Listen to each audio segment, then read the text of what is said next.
just stepped away from Indianapolis last year, but my, how time flies. It means that we get to return to one of the longest running leagues on the iRacing service. Welcome to Australia, and welcome to the season opener of the 7th season of the Classic IndyCar Series here in 2021. I'm Ola Rempo with Dylan Coyle in the broadcast booth beside me today, and Connery Maddock behind the cameras for today's presentation. What a pleasure it is to be back here, Dylan, with 37 cars getting set to come to life at this fantastic facility on Phillip Island in Australia. 37 cars around a 2.7-mile circuit. No doubt we are in for a very special show here today. Yeah, just a little bit of chaos I think we're also going to see as well. And hello to everybody watching on ESTV, our YouTube channel as well. Yeah, this is going to be a great race, a great opener. And you were saying just a little bit before we went live, Nolan, how different it feels to go back to the IRO5 compared to what we've seen from iRacing before, the IRO1. These cars, the 2011 version of an IndyCar, it provides such a unique challenge to all of the competitors, and we're going to see it live. Getting ready to see it live as well, so no doubt we are in for a very special show here tonight. So let's take it over and give you guys a little bit of an overview of how this season is going to shake down coming into today's race. We start things off here for a 68-lap race at Phillip Island before a 100-minute timed race going over the pond to Long Beach. Then we go to Kansas Speedway for the first oval race of the season, jumping back over to Japan for the Twin Ring Motegi for what is surprisingly the final race outside of North America. From there, we go to Watkins Glen in the first week of June before we go to Richmond for the July break, which lasts all through July. Michigan is going to kick us off for the second half of the season with another oval race, 200 laps on August the 8th, followed by Sonoma and Chicagoland. Chicagoland, obviously a favorite track for many here on the service, and understandable why. It's a track that provides thrilling racing time and time again. Then we go to Mid-Ohio, Road America, arguably one of the best road course facilities you can find in the United States, before once again ending it off on Halloween for the Indianapolis 500, a staple event here of the Classic IndyCar Series to have their seasons end with a crown jewel event. So it is going to be a packed season of action. And Dylan, it's important to note as well that the season is primarily U.S.-based. Only 2 of the 13 races are going to be held abroad, and none of them in Europe. Both of them will be on the Pacific in Australia and Japan. So it's a bit more of a focused region for the season than we've seen in the past, like last season, where we had a lot of tracks over in Europe. I think an even more integral aspect to this Nolan, is the fact that we only have 12 races on the calendar. That will mean every mistake will be quantified in an even bigger way. Either a good run will be a good result. It will lead to some good points days for all of the competitors. However, just one mistake can take you out of a championship hunt. And with that, I mean, that's your season in a way. A lot of competitors are looking to make a good mark. Some are looking to return to the very top. And you know what? That could lead to some interesting fireworks, especially in this quick Phillip Island circuit. We're going to take a look now at the race information for today's race. We are in Victoria, Australia on Phillip Island at the circuit here. 68 laps is the distance. The last time we raced here was for the 2018 season finale, where we saw Matt Cook beat out Henry Bennett by 14.8 seconds, a dominant win from Cook that day. Kimo Isunimi was about half a minute behind. There is one driver due to start from pit lane today, and that is Logan Simmons. Starting from the rear of the grid, we got a lot of penalties carrying over from the 2020 season. Those drivers are going to be Andrew Wood, Matt Molnar, Andrew Adair-Saunders, Ton Novosad, and Vesa Yilha-Oilia set to start from the rear of the grid today. So quite a few drivers with penalties carrying over. So those drivers, we could very well just see them sitting out of qualifying altogether. No point in setting the qualifying lap if you're starting from the back anyway. Yeah, and the only reason I could see them trying to take a qualifying lap is just to get a little bit of extra practice, which never hurts anyone, especially if you do want to go into sort of even though there's no need to go into a qualifying trim, it would help to get some extra laps going on this circuit. It's very easy to mess up here. We were looking in practice how many times drivers messed up, specifically in the Honda corner, one of the slowest corners on track, turn 4. And it might be a possibility that rookies are going to struggle the most here, Nolan. It's a very difficult track to kind of get to come to grips with the Dallara IR05, and there are a lot of new faces coming into this race as well here today. A lot. We got we'll kind of run through the whole list. In the Velocity Online Racing Team, we've got Gary Godso, we got Gabor Visky for the George Racing Team. Felipe Lambert is moving over to Vortex Sim Racing to take over for one of the drivers, Timo Isidimi, who is on hiatus for this current season. A new team coming to the forefront, Team SIMRACE247. Of course, they're the primary sponsors of today's race as well. Those two of the drivers are Paul Valesco and Vladislav Zenkov. Coming to fruition in cars 11 and 12, excuse me. Ian Mitchell, Cody Luke, and Don Day are all running by themselves. Julian Familiaris, another Team SimRace 247 machine. Mike Robinson is over at Hutch Sport Racing for his first race of his career here in the CIS.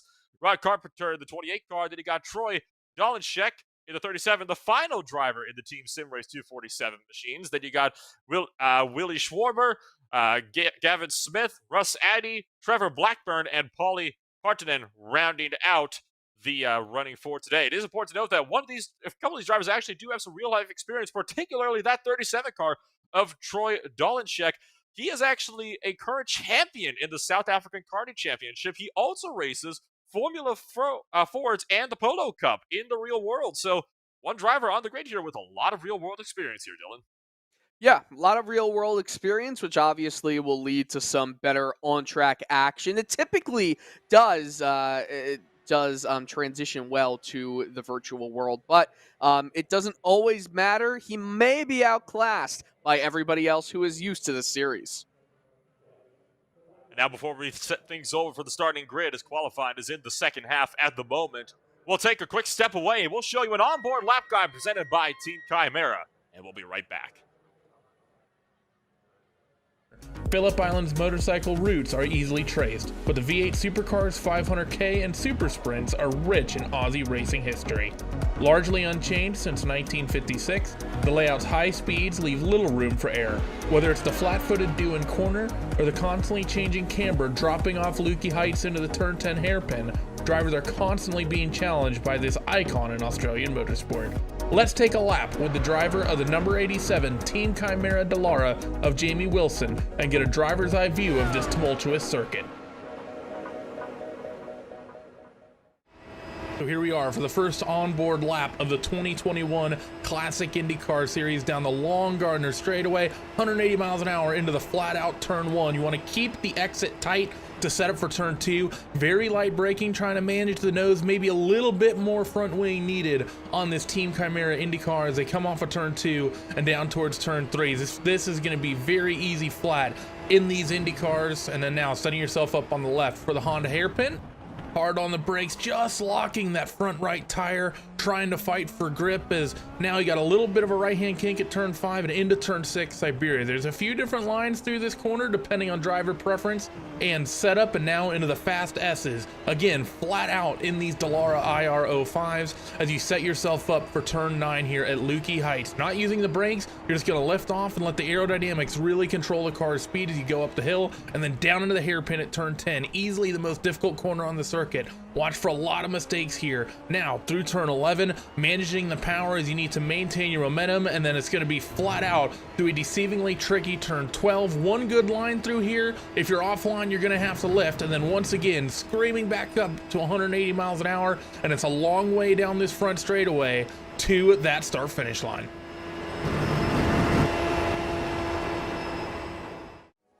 A picturesque backdrop, high speeds, and 68 laps set the perfect stage for the Classic IndyCar Series season opener, the Australian SIMRACE247 IndyCar Grand Prix.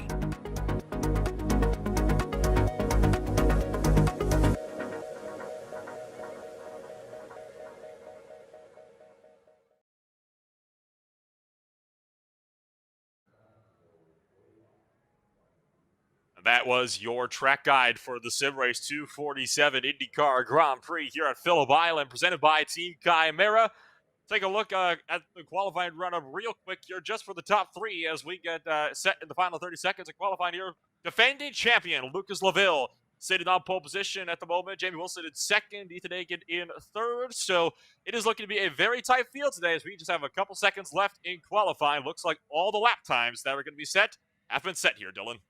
Yeah, and it's not a surprise at all, right, as we're in the Australian SIMRACE247 IndyCar Grand Prix. Robert Groscher also is on provisional 4th place, so it's the drivers you expect to be fighting for a win at the end of the race. They are currently in position to do just that. 68 laps coming up in just a few moments here. Qualifying is set in stone. Let's take a rundown now through your starting grid.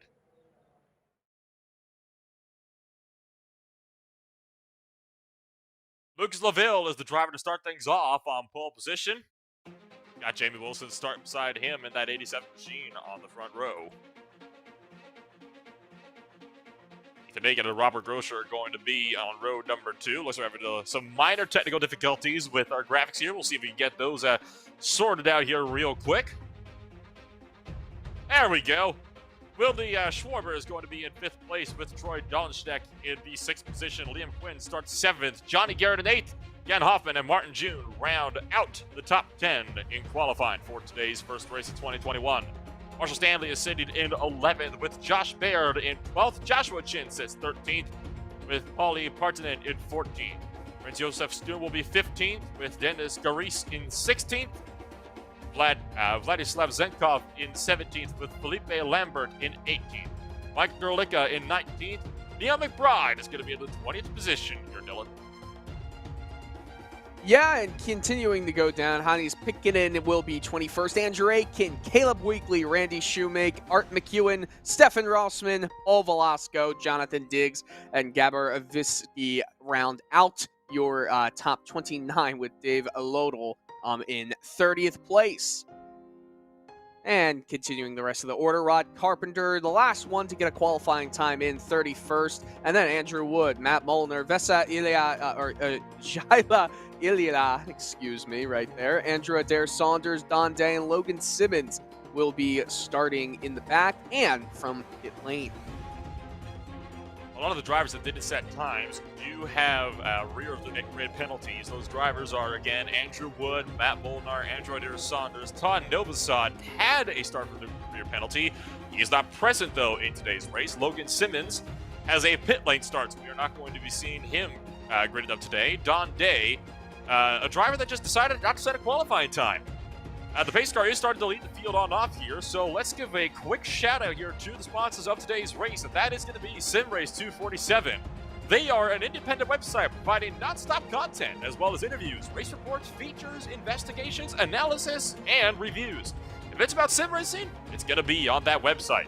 You can find said website at SIMRACE247.com. That's SIMRACE247.com. They're also the main sponsors for today's event. Here for the SIMRACE247 IndyCar Grand Prix here at Phillip Island. We're right now on our one and only pace lap here, Dylan. Yep, that one and only pace lap. It gives us a chance to also take care of unfinished business right now. We've got just around a minute and a half before we go green in this race. What do you have in terms of predictions for this one? I have one to start off with, Nolan. Catastrophe lap 1. No way we go without something happening in lap 1, maybe at this exact corner.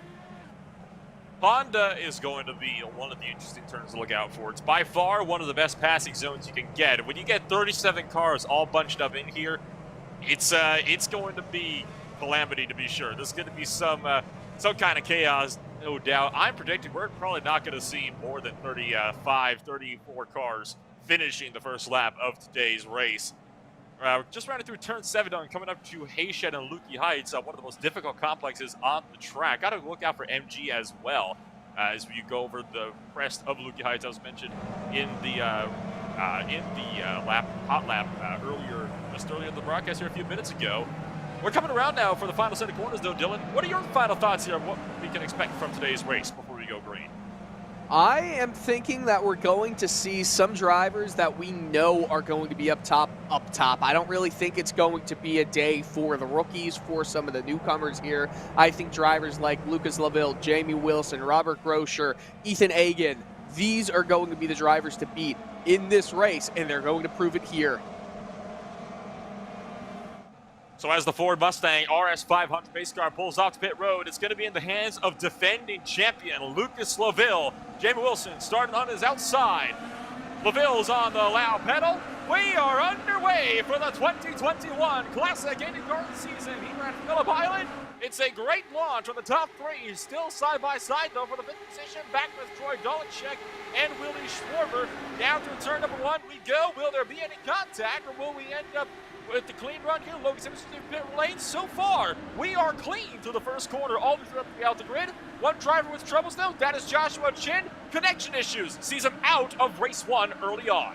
Oh no, Joshua Chin, one of the championship favorites. He is out of the race so far. Maybe he'll be able to jump back in, but without good positioning. We see some lockups here into Honda, but everyone making it through so far so good. Not quite. One car up and over. Andrew Aiken has just taken a roll through Honda. He made contact with Stefan Rossman as they were going 3 wide into the braking zone.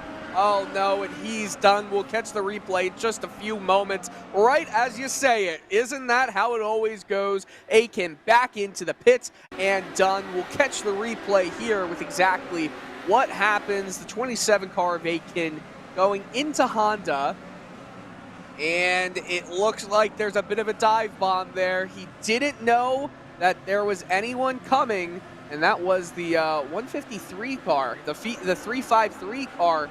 That is Stefan Rossman. So, oh man, that is a shame here. And Rossman had another off as well, just in the very next corner. Take a look on board here with Rossman down the inside. That was a bit of a clumsy move from the 353 machine. Admittedly, there was never a gap that was going to remain open. Looks like that car all the way on the left caught a piece of it as well on the rear wing. Lucas Laville leads lap one. Paul Valesco is also down pit road out of the, well, he was as far up as 27th place earlier today, so he's also had some major struggles. I believe he was kind of caught up as well in the big incident at the very start of the race in the Honda hairpin. Take a look at this, though. We're looking at 11th place, at the 11th place running Martin Jude right now. He is in a hornet's nest of cars right here as they're trying to battle for positions just outside the top 10. Yep, absolutely in a hornet's nest worth of positions right now. In June, one of those drivers you expect to be fighting up top, up front with all of the rest of the competitors, and he's doing a pretty decent job so far. Started 10th in this race, obviously has lost that one position, but it's all about just being calm, staying put sometimes, and this battle for fourth, it is raging right now. The South African karting champion trying to go around the outside of turn one, and he gets it done. Chops the front wing of Groscher off.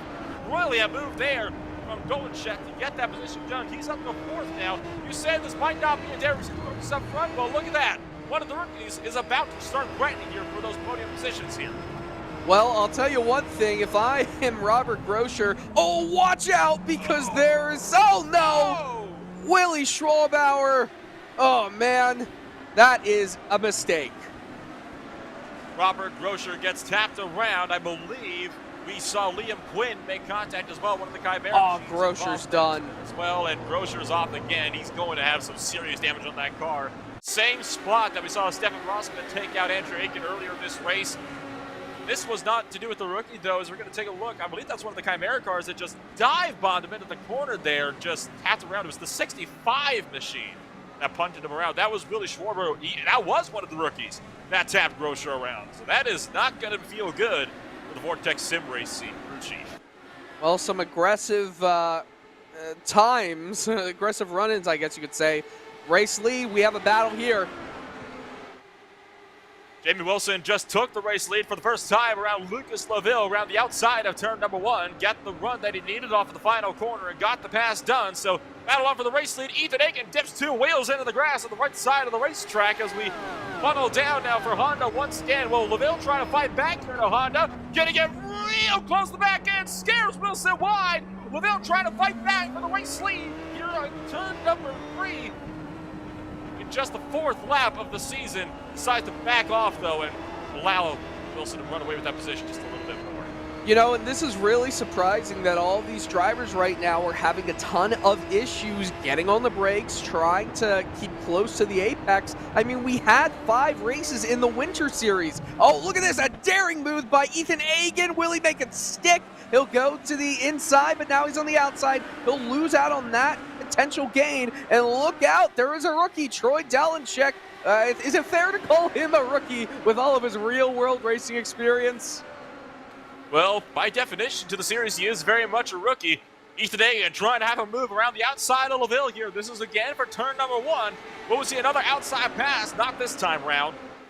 Ethan Agan slots it in line, trying to get the crossover for turn 2. He's got that nose in there, so at this point, he's got to be really cautious here because this is not really a traditional passing zone that we see here. He could have a dive here into Honda corner, so he's got Troy Delenchek, though, on his inside now, threatening for the podium positions. Both drivers side by side for 3rd into the hairpin. Delenchek, he's doing a good job fighting that outside line. Yeah, and he's going to get the inside line right now. He easily gets it done. It looked like there was a little bit of wide running there by Ethan Agan. He's going to potentially lose out on 2 spots right here. He's side by side. He just lost out another position there to Willie Schwarber, so Ethan Agan drops 2 from 3rd down to 5th. Lucas LaVille somehow hangs on to the 2nd position. LaVille at this moment is in a very good position here. He kind of set himself up here for the remainder of the season. We got a couple cars off way in the back. Jonathan Diggs had a spin with Dave Lodel in Siberia. They might have made a little bit of contact, as I believe Andrew Wood had an off there as well. So about a 3-car incident it looks to be further back in the field. Yeah, let's catch the replay right here as they're coming down to Siberia. Turn 6. Yeah, it looks like they both just got loose at the same time. The grass. That was some simultaneous spinning right there. I don't think it's going to win any awards in the ice dancing championships, but you know what? Works out. There was another car that was off there just to their right. That was Andrew Wood in one of the Chimera machines that was actually off just behind them. So there was a couple of guys having some incidents there at Honda. That's one of the tricky corners of this track, and we saw it in practice earlier today. We're kind of keeping an eye on that corner because a lot of people were running really, really wide through there, and they were just not able to get the power down through that corner as they would have liked, and they would over-brake the corner. MG is also a very risky turn because you're coming over a very blind crest. It's a downhill braking zone right when the car frees up. It's such a treacherous turn on the track. Yeah, turn 10. It's a hugely dangerous corner, and I think we're going to see some more incidents revolve around there. We haven't seen anything except some daring pass attempts happen there so far. But for the lead of the race, they're still fighting, and aren't we so lucky to see all these drivers still holding pretty tightly together here. Jamie Wilson runs wide through turn number 2. That opens the door for Lucas LaVille, trying to fight back for the race lead. Nearly takes out the left rear tire. Trying to get the run through turn 3 now. The braking zone for 4. This is at the Honda hairpin. LaVille will be able to fight back on that outside line of the exit of the corner here. Wilson is able to maintain the lead. Troy Delenchek trying to poke his nose in there. He almost hits the back here. Defending champion has to really check up there and sacrifice Siberia. Man, Troy Delenchek really wants to get some positions, and he wants to be in the lead, but you got to be a little bit more cautious, I think. There's a lot of race to go right now. We're only on lap 7 of 68, 10% of the way in. 10% of the way in. And still a lot of these drivers really, really fighting hard because they realize that if they let these guys start to pull away, they are never going to see them again. They will be gone for the entirety of the race. So the draft is going to be really powerful here down this pit straightaway with Lucas LaVille trying to reel in Jamie Wilson. Troy Delenchek just waiting in the wings here, trying to see if he can maybe find a gap if these two guys end up really messing it up. Will Wilson run wide for the 2nd lap in a row? No, it won't. He gets to the apex this time round. And Lucas LaVille able to hold strong with him, using that draft to continue reeling in the 87 machine. This view is just gorgeous, you got to say, as well, as they go around Honda for the 8th time in this race. The view around this track, we didn't understand Exactly. Phillip Island is legitimately, it's not a peninsula, even though it is very close to being a peninsula. If sea levels were a little bit lower, it probably would be, but it is an island right in outside of Melbourne. Actually in, I guess you could say, it's a Melbourne metropolitan area.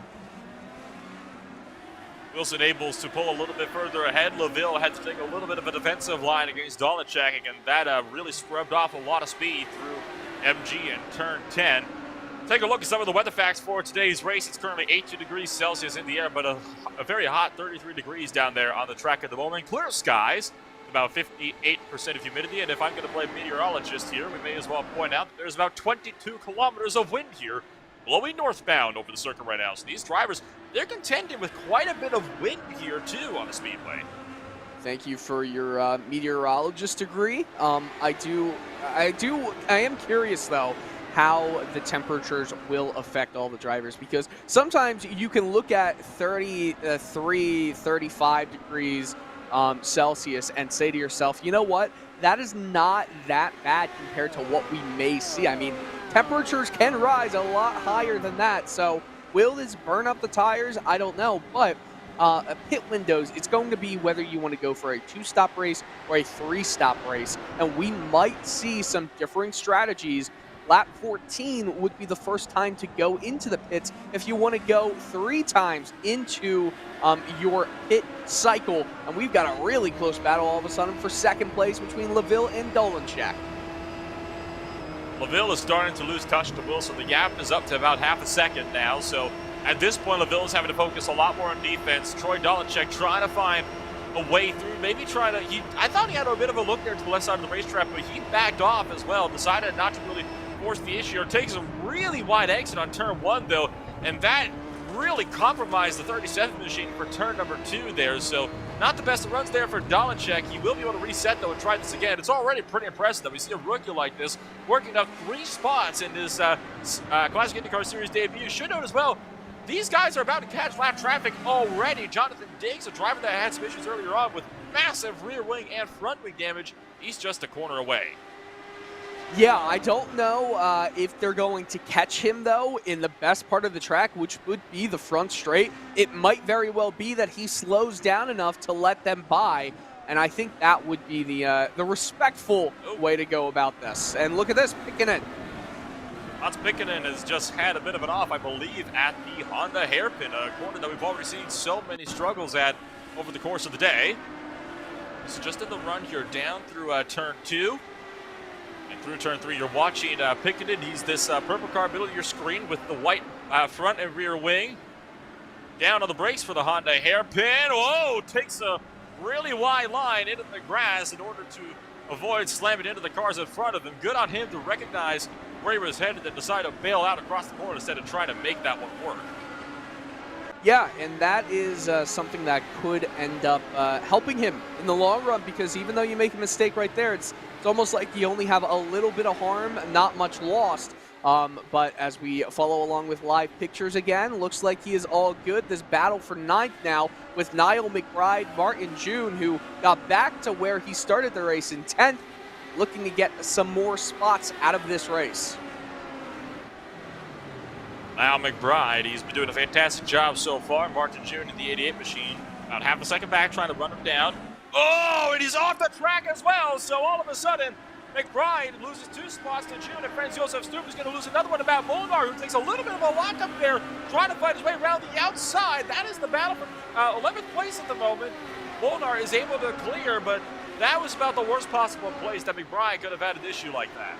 Well, at the very least, there's no damage to the car, right? So he'll get right back on the saddle and get moving. In Honda, it's almost deceiving when you need to hit the brakes. Look at that. He could have come across and caused a huge incident for everybody there. He will lose 3 spots, but you know what he won't lose? A front wing. Or a rear wing. A rear wing for that Or matter. a wheel. Getting right over from behind. Yeah, exactly. It could have been a lot worse. Got a battle on just in front of these guys. Whoa, big weaving maneuvers across the track there. That was the 88 machine there of Martin June. You got Franz Josef Stubb just behind. Now Molnar being aggressive, going to dive up the inside of turn 2 of the 29 machine. He's going to pick up that spot nice and easy. So a fantastic pass there. No, Derry wanted that for Matt Molnar. Now McBride's trying to reset as well. He's going to try to go around the inside here of the Honda hairpin. Up the inside of Franz Josef Stum. Gets the pass done. Stum tries to get the crossover. Not able to make it work. Why did Stum slow down so much in turn 2, the southern loop? That move was, it looked a lot more daring than it actually was, because Stum just almost came to a complete stop in that corner. I'm not sure if you saw what I saw there, but Stum had a lot of speed just scrub off. I don't know if he wasn't happy with the turn and entry corner, or if he just wasn't happy with something else to do with the corner. It's a bit of an interesting one, isn't it? You see a machine like that just slow down as much as he did. I guess he might have been unsettled by the car in front of him, backed off, and just decided to allow the driver behind him to take that position away. It's a very interesting call, though, to see something like that take place. The battle is on, though, for 9th. Molnar continues his charge up the order, up into the 9th position, secured inside the top 10 at this moment. Unless June can have a run at him here into the Honda hairpin. Yeah, and they're still fighting here, and isn't that the best part about this track? You can stay really close to the cars in behind, and it is a high-speed corner. And look at this, a potential move down into Honda. Doesn't work, a little bit of smoke, a little lockup in a right front wheel, but everything is good for the time being. Niall McBride is watching as Molnar and Jude fight it out for these positions. Oh, man. Imagine having this view and seeing two competitors just being so close. I'd be a little scared if I was McBride. These guys have been fighting so aggressively for the past few laps. Deep on the brakes is McBride. Bit of a lockup there from Martin June as well. Holy cow, these guys just don't know when to quit, do they? You got Franz Josef Stu, who's just kind of waiting in the wings here. Don't discount Mike Gerlicka, because if these guys end up taking each other out, Gerlicka will no doubt want to have a run at these guys as well. So it's going to be quite interesting to see how this battle shapes up as the run goes on. It looks like, though, it is starting to kind of peter off here for the time being. Molnar has just started to run away with the positions here. McBride is trying to close in on Martin June, but he's having a bit of a tough time getting up there. Yeah, just a little bit, but I feel like it might change in just a moment depending on who is the driver that's going to chase after him. Niall McBride, he had a thought. Oh, he almost got right up into the gearbox of Martin June, but he's okay. McBride keeps on going, loses maybe a half a tenth there. These cars are so close together. It's just amazing how close these cars can get and how close these drivers can get. It just shows that, you know, these guys have been running together for a long time. I mean, you got some of these guys, they've been together for the better part of 7 years. This first season that we saw the Classic IndyCar Series make its appearance was back in 2015. So these guys have been running together for 7 long years at this point. It is just fantastic to see such a strong group of guys continue to just race so hard and so clean together. It really does kind of make you wonder what the relation might be like elsewhere on the track with these guys. Could see the battle here, though, as looks like Martin June backed off and allowed Niall McBride to get that position from him. You know, I know we've been watching this battle so closely over the last few laps. This battle for first, it is still raging right now. All of these cars, the top 3 are separated within 7/10 of each other, with followers right behind. 5 cars, 2 seconds is all that separates them, and Dolenchek still really wants to get up there and into this battle to make himself a potential rookie favorite. Matt Molnar's just had a problem as he has all of a sudden dropped well outside the top 10. He's down to 14th now. So a problem for the 29 car as soon as we clicked away from that one. Was this in the Honda hairpin? Because that's been the place where we've seen most drivers having their struggles here today. Sure enough, down to the Honda hairpin runs. Oh, actually, that was a bit of a clean entry there. Oh, too much power on the exit. Oh, man, when you put too much throttle on these cars, it is so easy to have the back end just come out from under you, and that's exactly what happened there. Lucas Laville is finally forcing Wilson to go on the defensive in the Honda hairpin. Jamie Wilson had to go to the right side of the racetrack to cover off Laville from getting to move up the inside. So this battle is continuing to close. Troy Dolinchek right now, I think, is more just kind of studying the guys in front of him, trying to size up his opponents here to figure out how to get away past them. And what better driver to be right behind trying to learn from than defending champion Lucas Laville, who took the victory at Indianapolis last season by just the smallest of margins. Only about 10 points were separated from the top two at the end of last season. It shows that these guys, they race really closely, even for the championship. It's not one of those series where you're going to be seeing the same guy dominating every single week. Laville still has not been able to find a way past Jamie Wilson, so this battle is still yet to come to its peak. Yeah, we have not even seen it begun to peak, as Dennis Reynolds from Always Sunny would say. We're going to see a lot more action between all these drivers, and I'll tell you what, Dolinchek is really surprising me right now because he has taken to this series so naturally and is really being an aggressive driver. Oh, look at this, a potential move going around the outside into Honda. Will Lucas Laville be able to get the move done? No, and look, there's a car spinning out right in front of them. It was a lap car, now has some inside position, Nolan. Lucas Laville, he might get it, but a wiggle. Big bobble there for Lucas Laville, who takes the race lead away in turn number 7, but Wilson trying to fight back through 8. They almost bang wheels down. They're racing to the final. Dolinchek! Turn 9. Wilson is trying to find a way through. Go make contact, boys. It's just lap 17 and 68. Contact. They do it! Laville spins. Dolinchek gets hit. 3 drivers involved in a wreck for the race lead. And Lucas Laville, one of the favorites to win today, might be out of the fight. He's taking it to pit road. No, no, no! This could not happen. But it did. It did. It was bound to happen, to be honest with you, based on how hard these drivers were fighting. Right here, you could barely fit a piece of paper between them, and I thought it was over. I thought they would have known better. But look, you just get a little bit on the throttle. Schwalbauer hits Dolinchek in the rear, and then, oh man, that's such a shame for all the drivers involved in that fight. Oh no, that hurts. That really hurts to see. Take a look on board for Willie Schwarber. Because of this, inherits third. He just has to watch as the race leaders. Oh my goodness. I thought it was there that they would. Yeah. Oh wow. Oh, he's the one that punted Dolinchek around. Yeah, and it's kind of unfortunate. The one I feel worse for out of all of this is Dolinchek, because really he had nowhere to go. And even though he's currently still in 4th place, I mean, it's, you know, he had nowhere to go at all. And Schwalbauer did not either. And that's going to end up with him having a damaged front wing, and now going into the pits is Jamie Wilson. So to kind of reiterate this, the top 3 year in, year out have usually been Lucas Laville, Robert Groscher, and Joshua Chin. Those 3 have got such a big rivalry that has been heating up. They have tangled so many times for the race lead. We come to race 1 of 2021, and all 3 of them are out of the fight for the halfway point. What kind of drama is this? This is not what we expected to see in a race like this. I mean, I don't even know what to say. This is not at all how I expected this season to start on off. Speaking about not expecting a season to start off this way, while Ethan Agan is in first, Willie Schwalbauer, now he has front wing damage.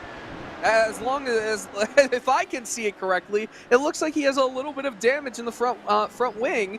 Can we get a close-up? Because I'm not sure if he does. It looks like his right side is maybe a little bit off. Yeah, it definitely has a little bit of off angle right there. But he is still, too. Yeah, the left as well, but he's still keeping that speed up right now, and he's trying to challenge for first. So out of everything, he was the one who had some pretty massive contact into the gearbox of Dolinchek, and he is still going, and Dolinchek is only 3.5 seconds off the lead right now.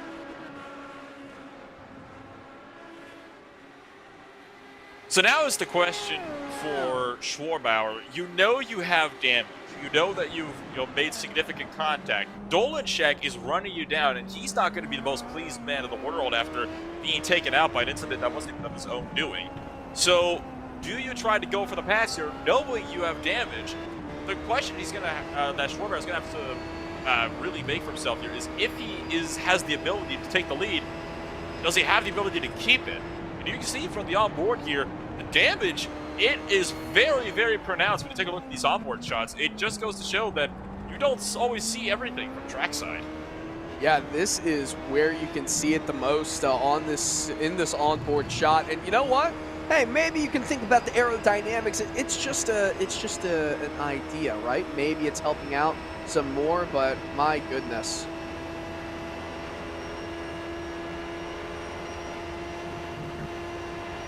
This is it's going to be interesting to see how Schwarbauer kind of fiddles with this, but the front end of that car, downforce-wise, is definitely going to be hurting, and I have a very big feeling here that we're going to be seeing this gap starting to diminish. We can already see the gap is actually starting to grow. It's up to about 3/4 of a second now, and a lot of that comes from the second sector, the very high-speed section. That is where a lot of the gap comes from.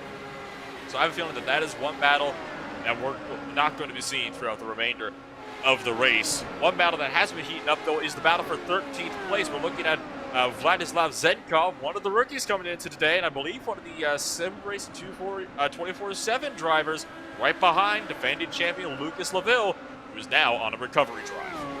You know, there's so many rookies in this field today. There's so many new faces, new names, and all of them are getting involved in the action for better or worse. And look at this, a little bit of a lockup and almost a punt from behind, Nolan. Whew, my goodness, this is, oh my gosh. I mean, Laville's got to be careful here because he's already been involved in one major wreck today trying to go for a position. He doesn't need to be involved in another. It is worth noting that the incident was Laville's own doing. He just got on the power too much on the back end, shot around him. He's trying to go on the inside of Zenkov, though. Forces the issue there. That was a bit of a, I hate to say it, Laville, but that was a little bit of a naughty attempt there trying to force that gap. It really was never open for him. Well, a bit of a naughty attempt, but I think you can almost understand kind of why, as there's a potential move on the outside right here, and will he be able to get it done, Nolan?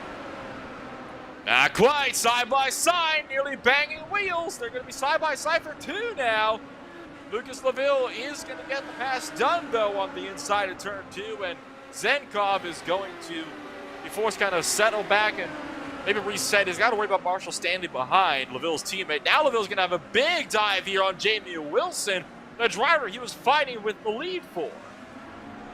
This is just so incredible. This race has provided all the action we could have hoped for so far, and the attrition rate in terms of who is a lap down, who is not, we only have 23 lead lap drivers. Some of that might be because of pit stops and different pit cycles, but we should be seeing the entire field come in within the next 3 or so laps.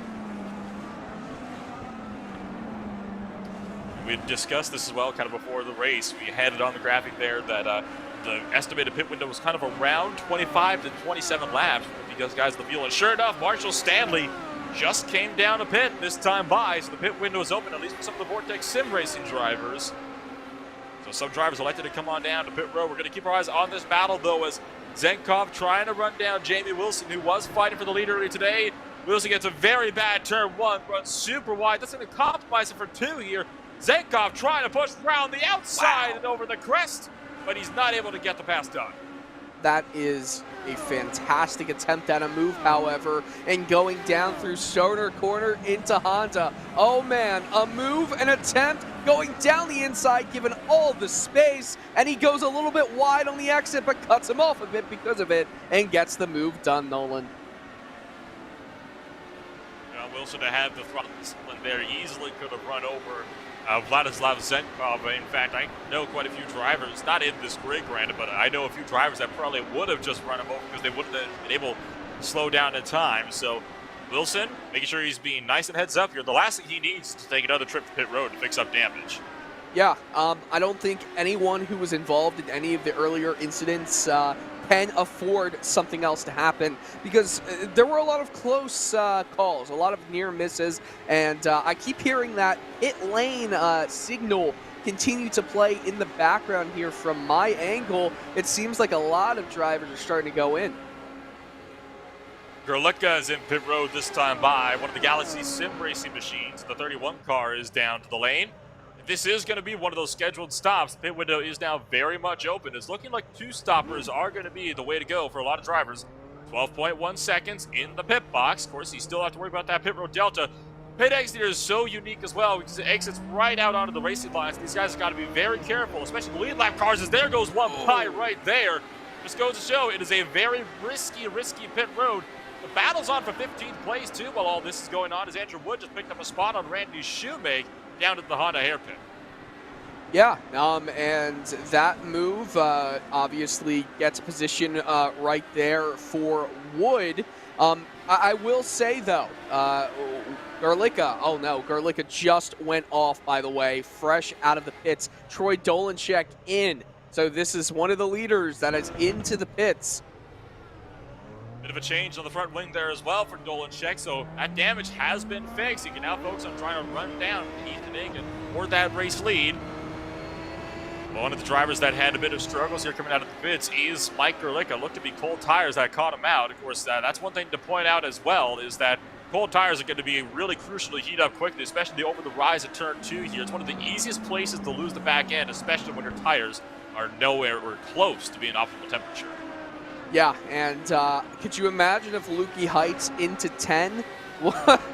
That would have been absolutely horrific. Ethan Hagen almost overshooting pit lane a little bit right there on the entry. So Ethan Hagen down to pit road this time by. Goodness gracious, these guys just don't know when to quit, do they? Now he's going to be in his box, and I don't think he has any damage on him that he's going to need to fix, so we could be expecting here a pretty quick stop here. We're just waiting on the fuel here at the moment. He's gotten the 4 sets of fresh tires. Sure enough, 11.5 seconds, right on the money. Coming out of pit road. He's going to let 2 cars go by. He's got one more flying up on him here. That is Joshua Chin, who was back out on the racing surface, should note. Joshua Chin right now running 10 laps down. He was not able to make the race start due to some severe connection issues, and was back on the circuit now. But again, he's on a recovery drive, and the only way he can really get any kind of spots is through attrition.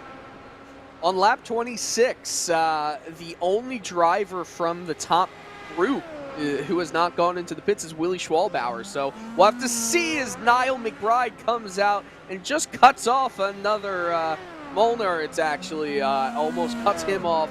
And Willie Schwalbauer is now into the pits.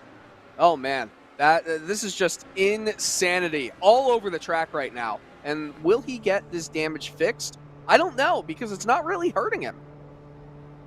I would expect him to get the damage fixed regardless, because it's better than being out there on a damaged race car. And a front wing change only adds an extra 2 seconds or so onto your total pit stop time. So we'll have to see if Schwarber will get that wing fixed. He does get the wing fixed. Smart move for him to get that damage fixed up. So he is going to come on out now. He's going to try to get himself resorted here. The battle for what is currently, I believe, the 15th place on the track between Niall McBride and Matt Molnar is really heating up as well, because Molnar has been getting awfully close to taking out Niall McBride a couple times in the last few corners here. By the way, Ethan Hagen was the red car that flew right out in front of Willie Schwalbauer back into the lead, or at least provisional lead of this race. I believe it is the actual lead at this point. And it looked like Schwalbauer lost around a second or so to Ethan Hagen, and Hagen is basically right back at the gearbox with just a few tenths separating the two. Yeah, just a second or so, and I think it'll continue to come down over the next lap or so.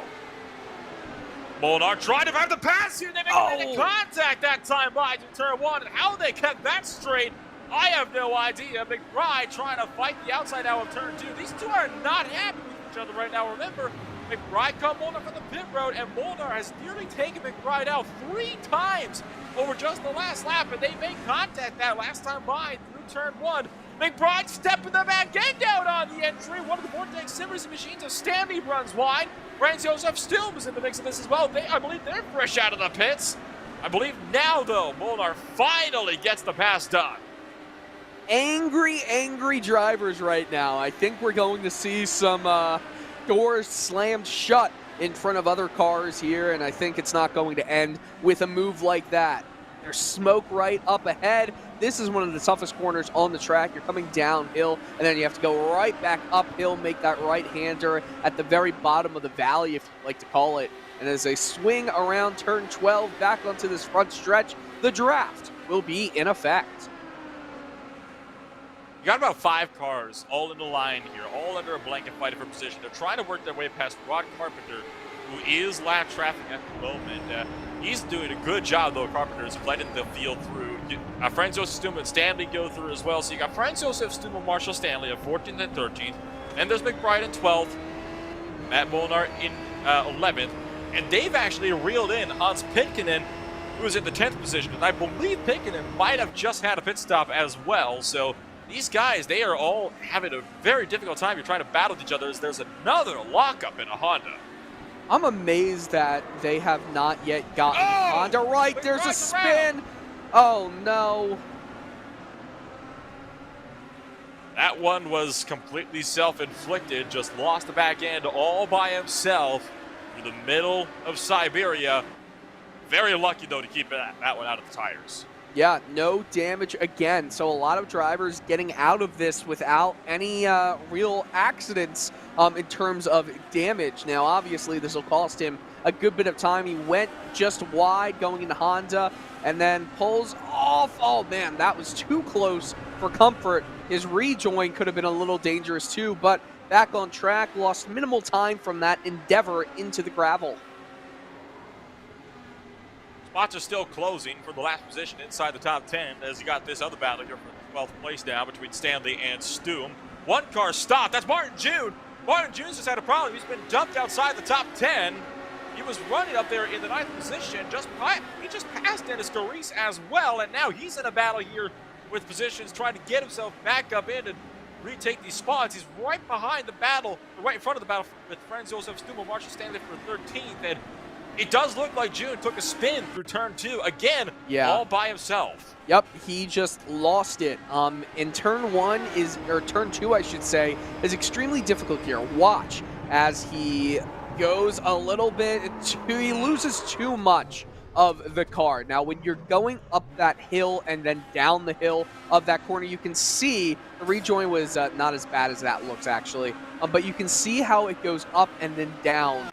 Which can make the car feel very light. And when the car feels light, you lose a lot of that aerodynamic downforce. And when that happens, even when it's a slower part of the corner, you will just get off balance and then you'll spin. So, tough break right there, but again, no damage.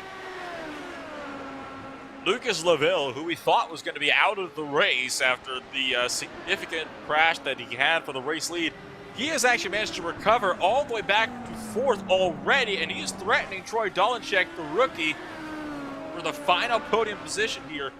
So if Laville can keep up his drive, there's a chance we could see him as far up as 2nd, maybe even 1st, by the end of this race. It has been a great run so far for Laville to recover, as well as he has. I believe he might be a little bit off pit cycle too, though, as a result of an early pit stop, so we'll have to take that into account as well. Yeah, but should that surprise any of us? Lucas Laville, one of the best drivers in the field, potentially the best driver in the field, and he's making a comeback drive. It's not surprising at all. If I am Troy Dolenchek right here, I am scared out of my mind. And Dolenchek not going to go defensive into the hot air, but big bobble there from Dolenchek, though, as he locked up into the corner. I believe Laville had a bit of a lockup as well, so bit of a close call for both drivers, but they do both keep it straight. That is the very important thing. We are still running strong in this battle for 3rd place.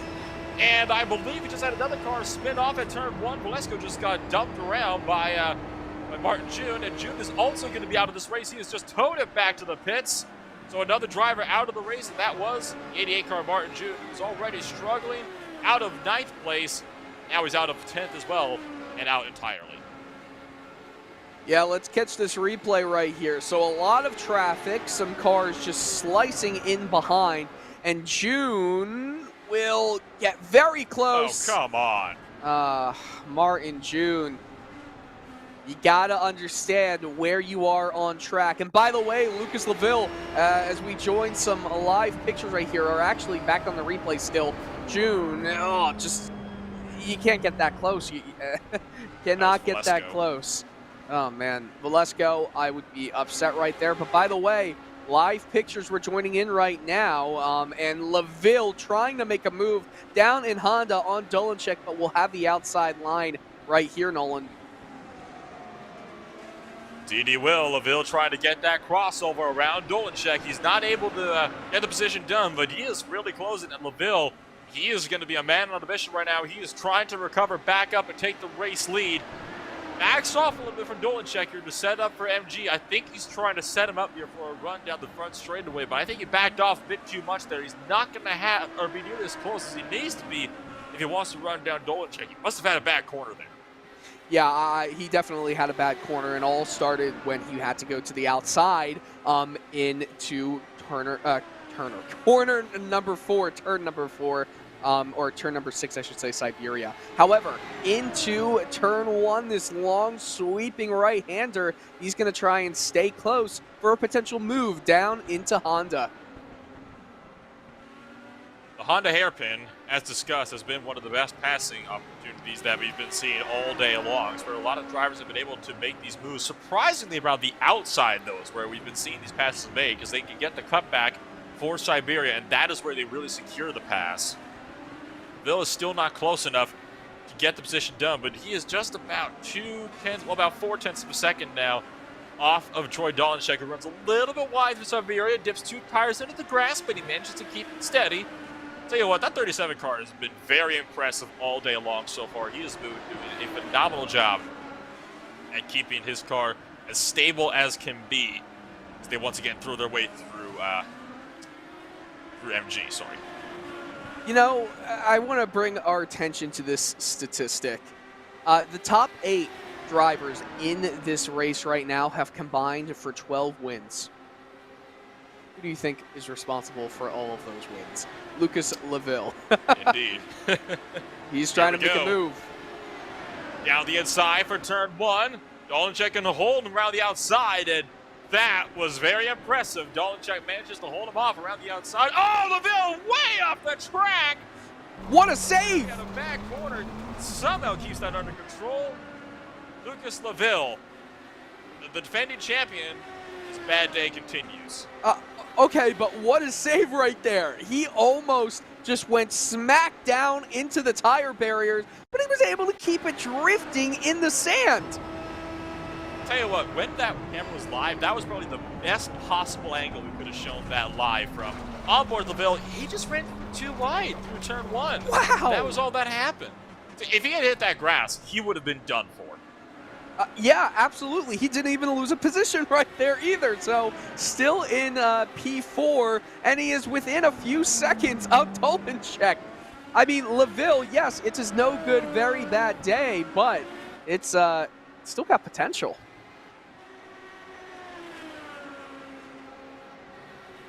Well, Laville's still in 4th. He's gonna have that to go with him. We're 34 laps down and 34 remaining. I think with that, we'll give another shout out here to the big sponsor for today's race, and that is, of course, SIMRACE247. They are, again, a website, an independent website that provides non-stop content, including interviews, race reports, features, investigations, analysis, and reviews. It is about sim racing. It will be on SIMRACE247. You can find SIMRACE247 on the website at SIMRACE247.com. That is SIMRACE247.com. We've also entered a team for today's race, running none other than Troy Dolanchek right now, the driver waving the flag in the final podium position in his first ever start for not just SIMRACE247, but also for Troy Dolanchek in CIS history. So I think this is about as good of a start as that team could have hoped for. All right, so we're halfway through. What are your predictions for the rest of the race? Because we've got 2 drivers within a second of each other looking for both their first win, and one wants to have that first win come in their first race as well. I think Dolacek is a little far off if he wants to really go for a race win. He's a good, solidly 8 seconds off. Schwabauer, meanwhile, he has the potential here to get what he needs done. There is a battle going on at the track. We're taking a look at 17th at the moment. And Logan Simmons had just completed the pass around Randy Shoemake. We don't take a look at these midfield battles too often, so I'll pay homage to one of those right now. You got Andrew Adair Saunders, a driver that had to start from the tail of the grid today. He is also right behind these two cars that were just battling, but it looks like Simmons is starting to run away with it.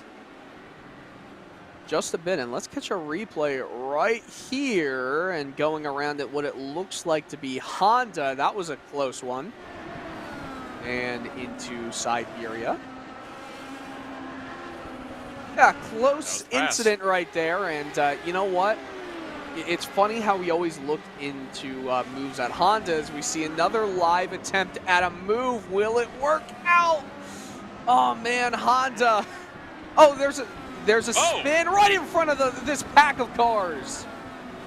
That was Gabe Morvisky that just took a spin in the number 5 machine. I believe that one was self-inflicted, just got on the power too early. The drivers who were watching battling were Matt Molnar and Dennis Garis. They were fighting for the 8th position on the racetrack, and Molnar backed off to allow Garis to be able to kind of get back in line to avoid that incident. Take a look at the replay of the incident. Same as always, just too much power on exit. Yeah, and look at that rear wing damage as well. That's rough. Might have a hand to play in this one as well. And in fact, Felipe Lambert, one of the new Vortex Sim Racing drivers and another rookie series, is down pit road again, but the battle is on for 6th position. 3 cars under a blanket potentially. I think we got Jamie Wilson and Johnny Garrett that are due battle. There's one lapped car in the midst of this one as well. That is Joshua Chin that these guys just started their way past. Wilson is doing a good job trying to fend off Garrett, considering the struggles that Wilson had earlier today. That car led the race for a good portion of the day and got caught up in an incident with Lucas LaVille, when LaVille just lost the back end as they were side by side for the lead about 20 laps ago. You know, I wonder if you could make an entire Phillip Island map with just tire marks in this race. You'd probably be able to get pretty darn close here. Garrett's trying to fight the outside line through that final corner. He's going to get a great head of steam around the outside line. Look at the run that he's going to get here, but Wilson will be able to fight back. Here comes Jay making it 3 wide now with a lap car on the inside. Trying to go for the position here. Joshua Chin getting a bit over aggressive there, considering he is not traffic, and these guys are trying to battle. Wait a second. We have to look at what just happened for the lead of the race. Ethan Agan just spun after Willie Schwalbauer lost 7 seconds after he had a spin, and Troy Dolanchek is now in the lead of the race. Oh my goodness. Again, what do you think? You couldn't script this if you tried. Oh, big slide there for Agan. Taps the tire barriers as well.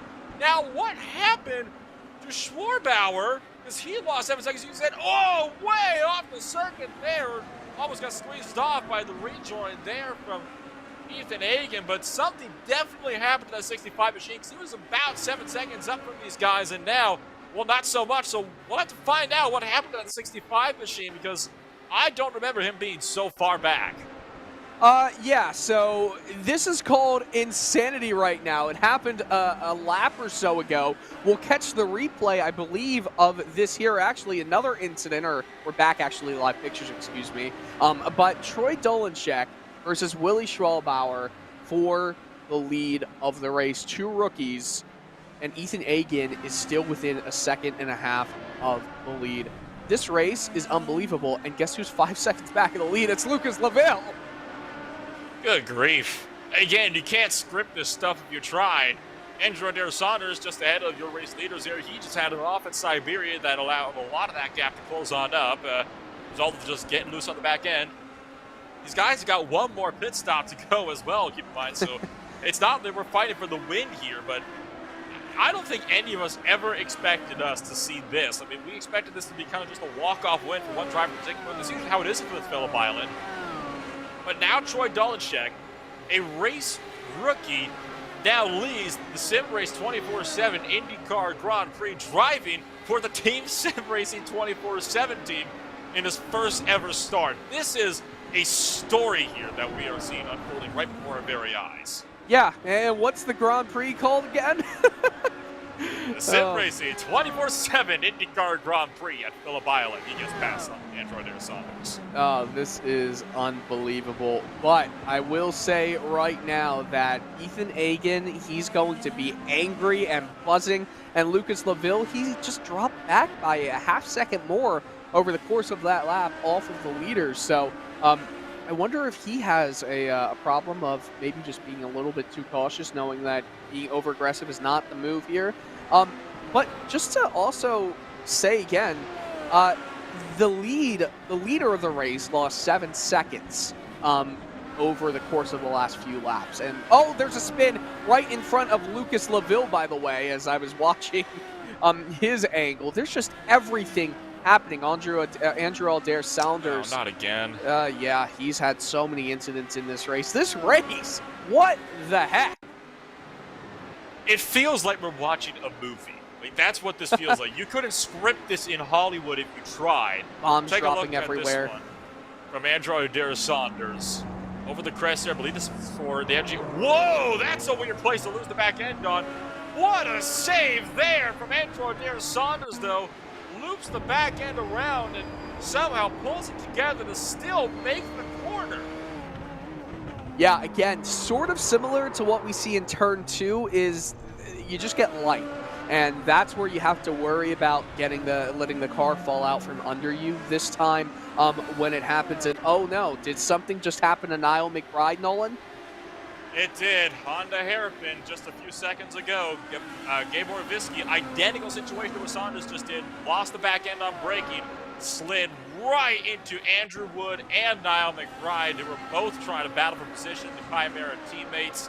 Take a look at this one here. There's Niall McBride, and this is, I believe this is just after the incident happened. This might have have been one lap before, but they were duo-battling at the moment with Gabor Visky trying to get by him. Andrew Wood had made it through fine, and then immediately got clobbered by the 5 machine as he just went in way too hot into the Honda hair. Half of this race has just been replays right now. This is unbelievable. Oh yeah, that's yeah, meeting of the two minds right there. Take a look at Visky. Right there, loses the back end, slides wide, and just hello. Andrew, he just got clotheslined. Nowhere to go, and probably says a little friendly hello to Visky there. You look at the helmet. You can see who took out your teammate. Yeah, they might be, you know, if this wasn't a sim race right now, they might be sharing a few obscenities towards each other. But pit stops. It looks there. And gestures. Okay, yeah. Oh, hello, goodbye. Oh, love seeing this angle actually from the chopper. Yeah, knew that he was coming in way too hot. Tried to correct it, could not, however, and one car just said thank you for the 3 positions. On the hairpin, claims yet another driver. It's been one of the most difficult corners all day long. The battle's on between Vortex Sim Racing teammates Dennis Garis and Marshall Stanley. Matt Molnar waiting in the wings just at the final spot in the top 10. Ethan Agan gets P2. Ethan Agan sweeping by, I believe, was that for turn 1? I think it was. They just swept his way past in turn number 1. Now the question is, will Schwarbauer try to fight back? This guy's still trying to run down Troy Dolanchek, keep in mind. Take a ride on board here with Ethan Agan. Yeah, Agan was just getting all the draft he possibly could into turn 1, that right-hander, before trying to solidify himself into turn 2 and throughout it. Make sure you look at the top left corner to see if we're in a replay or we're live, because this is just insanity right now. And okay. Is he back? There we go. He is.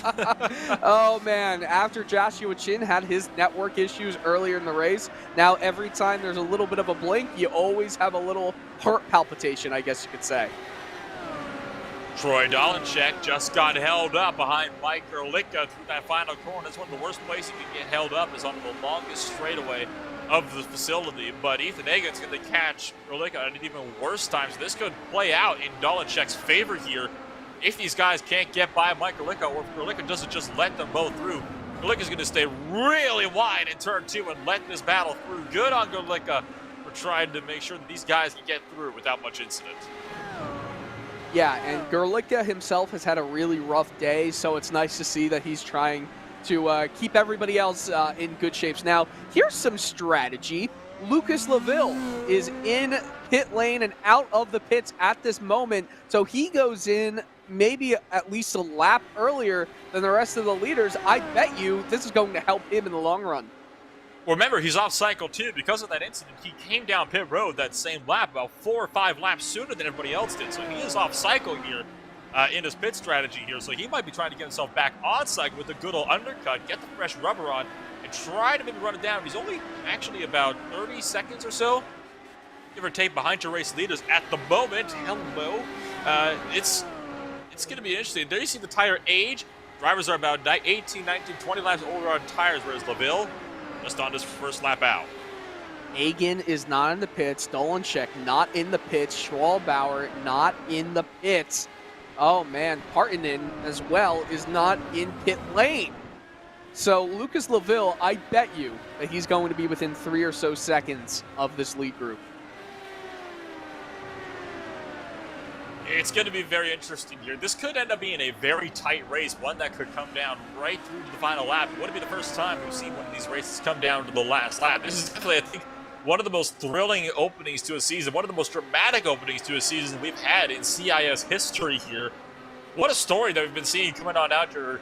Troy Dolanchek, a driver that had some strife earlier today, he is now up into the race lead in his first ever start in the race where his team is sponsoring the dang thing. Battle is on, though, for 8th position. The Vortex Sim Racing teammates again of Carice and Stanley looking to do battle. I'm still trying to pay attention. Dolanchek, Egan, Schwalbauer, they're still staying out here. Interesting. Jamie Wilson just leaves pit road this time by. And there comes the battle. One of the battles just behind him. He might have to stay wide here through one to let them through. Make sure there's no dramas here. He is actually going to keep it to the racing line, though, and now we look at the 31 just darting his way through as these drivers continue to work their way out. This is Mike Garlicka, a driver who's had a bit of an up-and-down day in of himself here, just trying to keep that car at this point in one piece.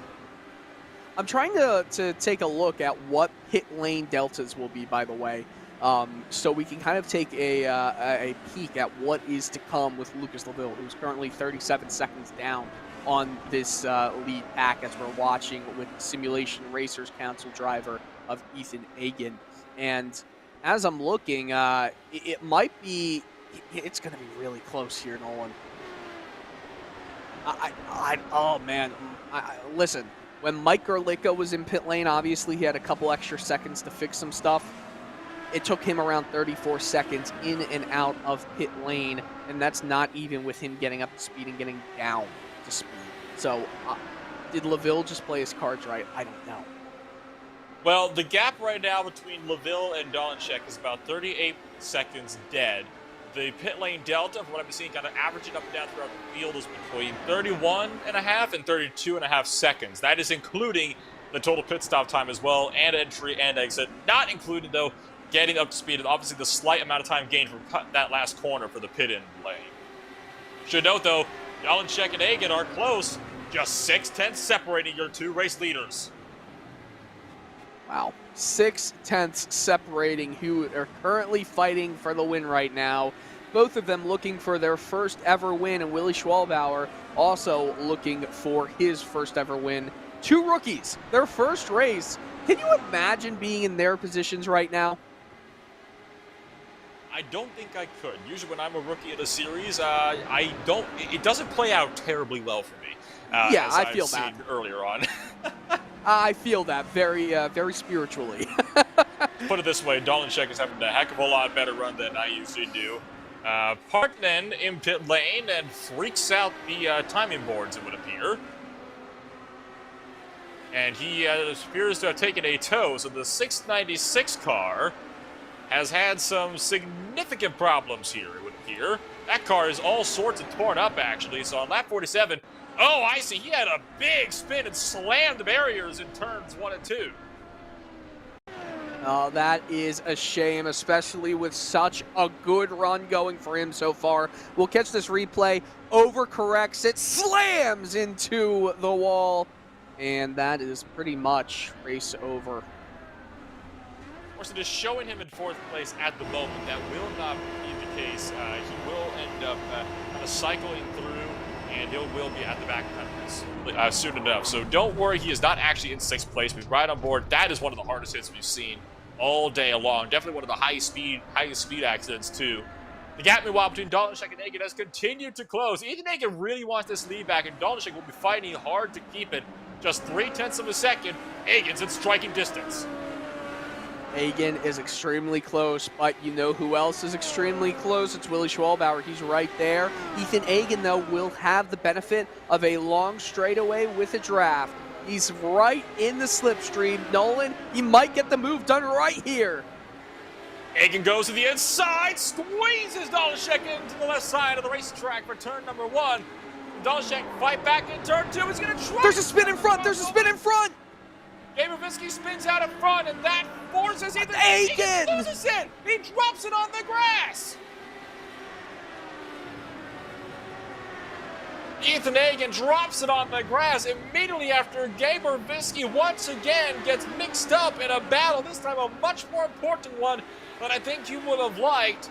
The number 5 car taking another slide as we look at the replay of what just happened to Ethan Egan. I mean, come on. The worst possible timing, the worst place to be. He almost was able to save it. He doesn't go completely around, so he gets back on track. He lost a lot of time right there. Every single driver fighting for the win right now has been involved in something. On board with Egan. There you see the big spin. Even Visky didn't go all the way around, but that twitching of the wheel, that was just reaction time. Look at that. Lightning quick reflex there to keep that car under control. That is the only way that car was under control there, was from those lightning quick It looks like he was on a keyboard with those inputs that he was using from that end because of how quick that wheel turned. Yeah, well, hey, maybe he is, but that wouldn't answer for how smooth his driving is for the most part. Ethan Egan, this is his 11th start in the series, and if he is able to come back in some way and still salvage a potential win from this, as Dolishek is in pit lane coming out right now, if he is able to get a win from this, it'll be the most hard-fought win that he could ever have imagined at this point in his career. And also, by the way, the more issues that happen for the drivers in front, who benefits from that but Lucas Laville? Willie Schwarbauer's got to respond to this one because I think Dolishek was trying to go for the undercut on Schwarbauer. The way it sits right now is 29.3 seconds separating. Dolishek could very well be a good 2 seconds in front of Schwarbauer if he doesn't come in this lap. So that 65 car, it's an undercut call. He has to respond to it or he's going to lose out a lot more than he would like. I'm actually curious because Lucas Laville is very far back compared to where he originally was on Troy Dolishek. It's 11 seconds back of him. Only about 8 seconds now. It's kind of just updated gradually here. It is kind of slowing down, but that's about where I kind of expected him to be because it was about 31 seconds. Their pit time deltas between Dolishek and Laville, only 7/10 separated them, so it's not the biggest of surprises for me there because that's about where they were actually just before the pit window opened up as well. 18 laps remaining though. Ethan Egan is going to get passed by Johnny Garrett as Egan comes down to pit road. He is now out of pit road, and there goes Troy Dolishek right around the outside, and Ethan Egan was just a sitting duck there. There's a lot more good racing left, I think, in this one. We're not done seeing incidents from our top few. Matt Molnar is tumbling down the timing orders. He is also in pit road at the moment for the Archer Brothers Esports number 29 machine. He comes down to pit road this time by. Only 9 cars left on the lead lap at the moment, but Schwarbauer is still yet to come into pit road. We start to see how everything's going to cycle out when Schwarbauer comes in, who is continuing to stay out on the racetrack. I don't understand the logic behind this anymore for the 65. Well, how many laps has it been for Willie Schwalbauer at this point? Because I believe he went an extra lap compared to everybody else in the first pit cycle. So maybe he's going another extra lap, which would mean 2 more laps than everybody else did on the last cycle. Still, it is a bit confusing on if that is not the case. Then why is he still staying out? Maybe he feels like the overcut is the way to go here. He feels comfortable, maybe. Johnny Garrett comes down to pit road. Now we've only got about 4 drivers left to pit in this pit cycle. Those drivers are going to be Logan Simmons, Vladislav Zenkov, Hans Pitkinen, and Willi Schwarbauer. Schwarbauer's out there for about to turn on to his 26th lap here on this stint. So Schwarbauer, he's got to come in soon because he's not going to make it too much longer out there on fuel. He's through turn 11 now. Will he come in this time around for 12? He does. Your race leader Schwarbauer in pit road. Where will he be in relation to Troy Dolanchek when he leaves pit road? There was about 30 seconds between them, and it's roughly a 31-second pit delta. I think Dolanchek is going to come out with the lead here. Ethan Agan is also close. He is within 2 seconds of Troy Dolanchek. So we might see Agan still fall into 3rd place where he is right now, with Schwalbauer coming out in 2nd at the end of this pit cycle. But he does have maybe a half second less time in the pits because of his not needing as much fuel. Here comes Dolanchek. Yes, he is. There's Schwarbauer just at the top of the screen going over the hill. Great stop. New race leader Willi Schwarbauer takes it from Troy Dolanchek on a gamble of a pit call there. What a great pit stop as well. I do wonder if part of that is because he had less fuel needed to be put into the car. Oh, absolutely. That is exactly the deciding difference there. Dolanchek had to put in about a full fuel tank, whereas Schwarbauer could probably be safe to take out about a third of the tank, and he still would have been good to the end. Wow. Yeah. All good there, and Lucas Laville, obviously, as there's a lockup with the left rear, left front there. And Lucas Laville, I know I keep talking about him, but I just never think that this race is over when we're talking about somebody like Lucas Laville, but he is a far distance back at this point. 10 seconds in total behind the leader. There's still a twist yet to come. This is the farthest that the lead battle has been all race. There's no way it's dying down yet, though. Matt Molnar and Dennis Garis are both still pretty close, about 0.8 of a second separating those 2 drivers. Molnar's been a bit of a monster all day long, trying to keep his cars at bay. He's up to 7th now, and Dennis Garis has been out there for about 5 laps longer on his stint than Molnar has. So Molnar, it's important to note as well that Matt Molnar, I believe, I'm just going to kind of go over my notes here. Yes, Matt Molnar was one of the drivers that had to start from the tail of the grid. He is up 26 spots from where he started the race today.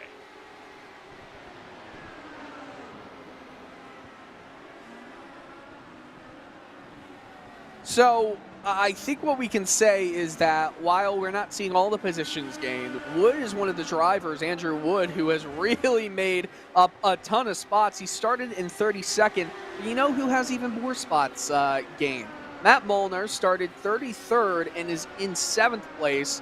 Logan Simmons, 35th, in 13th place. So some big movers in this race, and that's quite impressive. Robert Groscher, probably the biggest loser, who started 4th and is in 34th. Not that I want to say biggest loser out of all of the drivers here. Matt Molnar just lost out on the 7th position, actually, to Dennis Garis, who just found his way by him in turn 1. Molnar tried to fight the outside through 2. Wasn't able to get that one done successfully, but Garis has a really bad Honda hairpin, so he is a bit offline now for turn 7 as he goes in for Siberia now. So Matt Molnar, he's trying to reset to have another go at him here, but I think Garis is going to have this one here despite being on 5-lap older tires. A really bad Honda hairpin. That feels like it's a medical condition right there, I will say, Nolan. But Matt Molnar, as he's coming down through the latter parts of this track map, he's going to try and stay within striking distance in the slipstream. Don't think he's close enough to get any move done in the next few corners, though. 2.6 seconds separate Schwarbauer and Dolanchek, 2 rookies going at it for the race lead. And we'll have to see how that's going to shape up in that battle. If Dolanchek can run that down, he does have about 13, 14 laps to do so here. We continue to watch this battle for 7th and 8th pick on up. You can see the age of the tires on the left side of the screen, how long people have been out there for on their sets of tires. Pretty diverse throughout the entirety of the field. The driver that's been out there the longest, who is furthest up the grid, has been Lucas LaFille, has been out there 13 laps on his stint.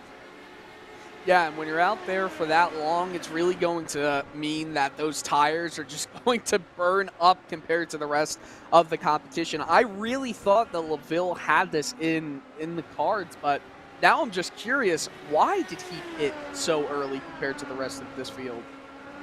He was off cycle. He didn't have a choice.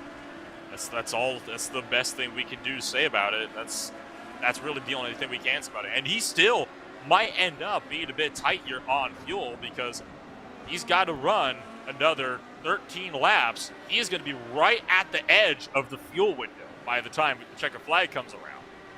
Yep. And, you know, we just need to say again, the rookies are doing unbelievable. And it's funny to call them rookies because they probably have a lot of experience in these cars. But even though it's not an official iRacing used car anymore, they're putting on quite a show with the top two fighting for it. Remember I said earlier that this would not happen? Well, now I'm eating crow. Molnar is still keeping nice and close to Grease, trying to find a way through. That number 16 car has been on fire all day long. So has Matt Molnar to be able to recover up to the 8th position as well as he has over the course of the day. Like you said, 25 spots gained from Molnar from his tail of the grid start coming into today's race. At just half a second now separates 7th and 8th place. This is a race, it's kind of settled off at this point in time, but boy, it was non-stop action and drama throughout the first 42, 43 laps of this race, and now Molnar gets so close for the MG hairpin, driving through the last of the left-handers now. It is just so tight between these guys, and I can guarantee you here, Grease flips the curves. That's not what you want to do for the final quarter here. That gives Molnar a huge head of steam all the way down the pit straightaway. He's going to look to the right here for turn number 1. Grease, can he try to fight the outside line for turn 1? No, he can't. So just like that, put Molnar back up to 7th. Oh, but you have so much speed going into corner number 2 that you've got to get on the brakes and be very careful with the throttle input. It looks like the speed now is with Grease as he heads down into Honda. Will he try and move down the inside? Oh, he's going to send it! He's still inside. Full send or no send. Grease trying to go the outside of Siberia now, and he's off the track. The 16 car throws it away. He's down to 9th, might be down to 10th as Senkov is going to try to find a way past. Now he's in a battle here for just the 9th position on the racetrack, and that is not at all what Dennis Grease wanted to see, and Zenkov goes through as well. You know what? I'm going to provide a dissenting opinion right there. He was run out of room right here. We'll catch it on the replay. Molnar, I don't know if he knew he was there, but look at that. Oh, yeah. He just pushed him off. That's a great shot right there to show that. We should get it on board as well from Grease if we can, but there are race stewards that look at all this stuff post-race, and I think this is going to be one they're going to have to look at because take a look on board Grease. It doesn't get much clearer than that. That is pretty blatant if you ask me. You know, it is hard to see because was he alongside him or was his front wing and was the rear wing of Molnar, was it actually in line with each other? I'm not sure. I would be willing to bet, though, that's more of a situation where it's a racing incident more than being pushed off because Grease could have let off a little bit. He did not have full marks onto the corner, let's be honest there. So it's kind of a situation where it might come down to just being a racing incident. It might be a penalty, but nonetheless, you could have changed the outcome for yourself. Whenever you get involved with an incident, there is always two sides to the story, and what a lot of people are starting to recommend here, and as a good friend of mine, Nate Brooker would actually say, when you get involved with the wreck, you gotta always ask yourself first, could I have done anything differently? And admittedly, Grease could have done something differently, but you got to remember as well, we're 10 to go. He's trying to go for whatever positions he can here. And he had just given up that spot as a result. of his own doing. So I think Race was a bit upset, but that's not quite how we wanted to see that battle end up. It's the iRacing incident system, right? Where you have to make sure that you are taking care of your equipment yourself in the race, and even if it's not your fault, you still get penalized. Well, that's what happens in racing. The battles have kind of settled out now throughout the entirety of the circuit, and we don't have anything particularly brewing just right at this moment. Only 11 cars on the lead lap, by the way. Yeah, it's been a dominant run there for Schwarbauer, Daltonschek, Egan, and Moore to really been able to just keep complete control of this race. And a lot of drivers have met with the end, too. I mean, you've got guys like Martinen and all the way back who are out of the race effectively. So 25th on back to 35th. That's about a third of the grid there. That is DNF from the race as well.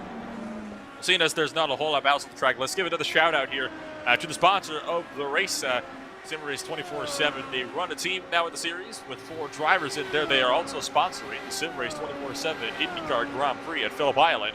If you don't know what they are?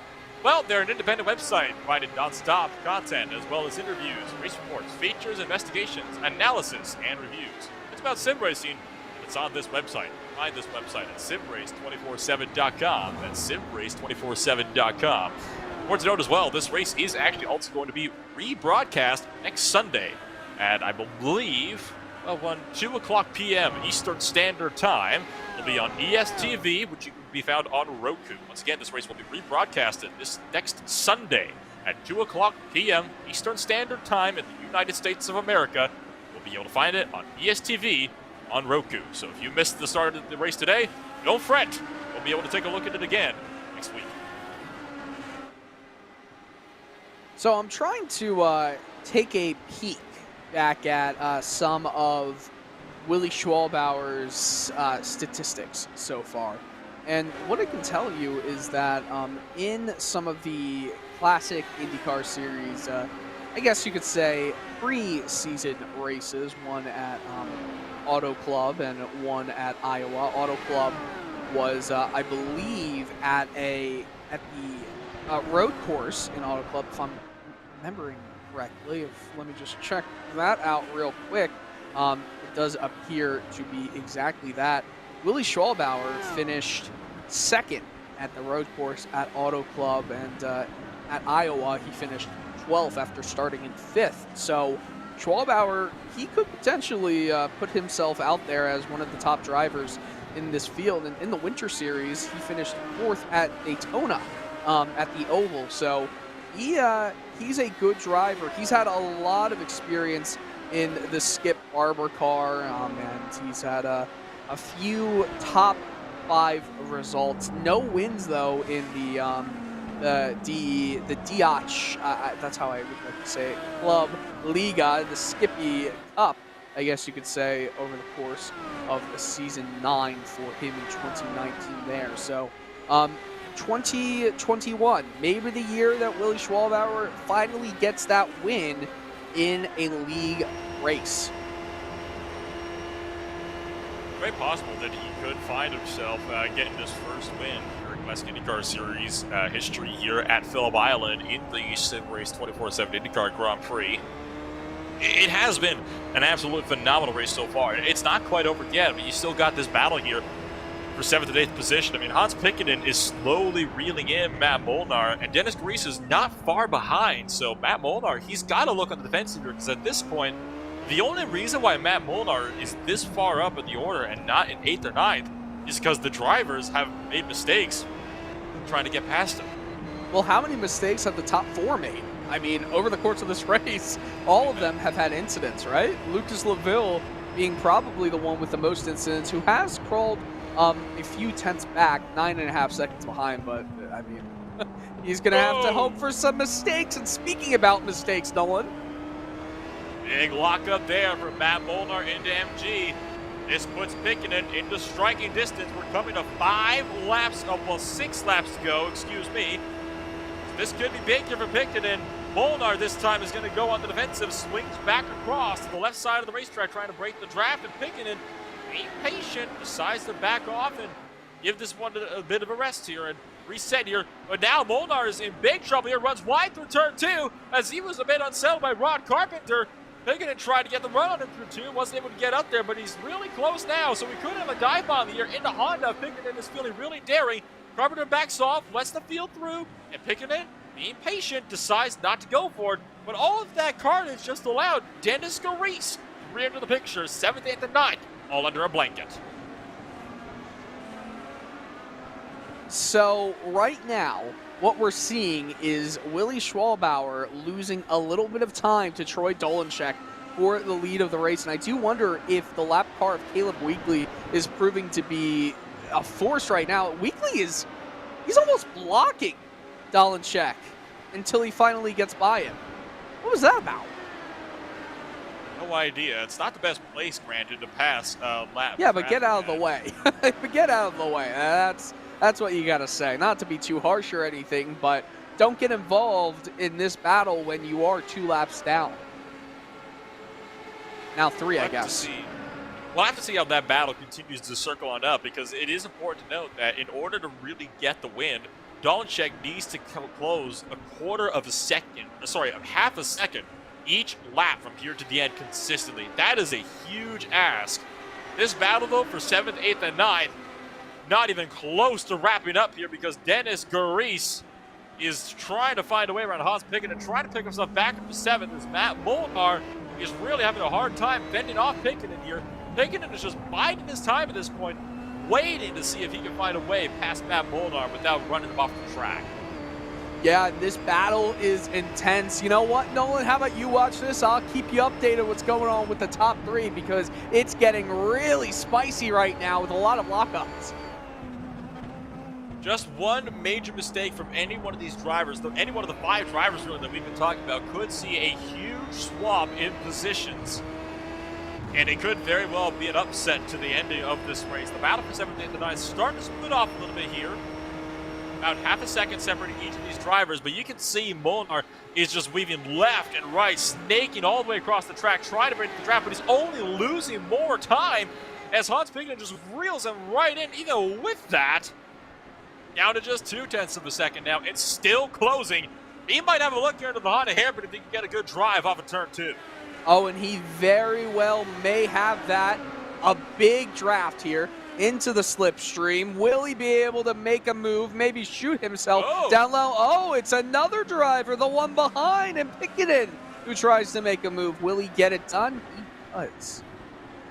Dennis Gareis puts himself up into 8th place. Schwarter's in the pits. Oh, no! There it is, Willie Schwarbauer in the pits. This will promote Dolanchek to the lead. Massive damage. He's taking the tow.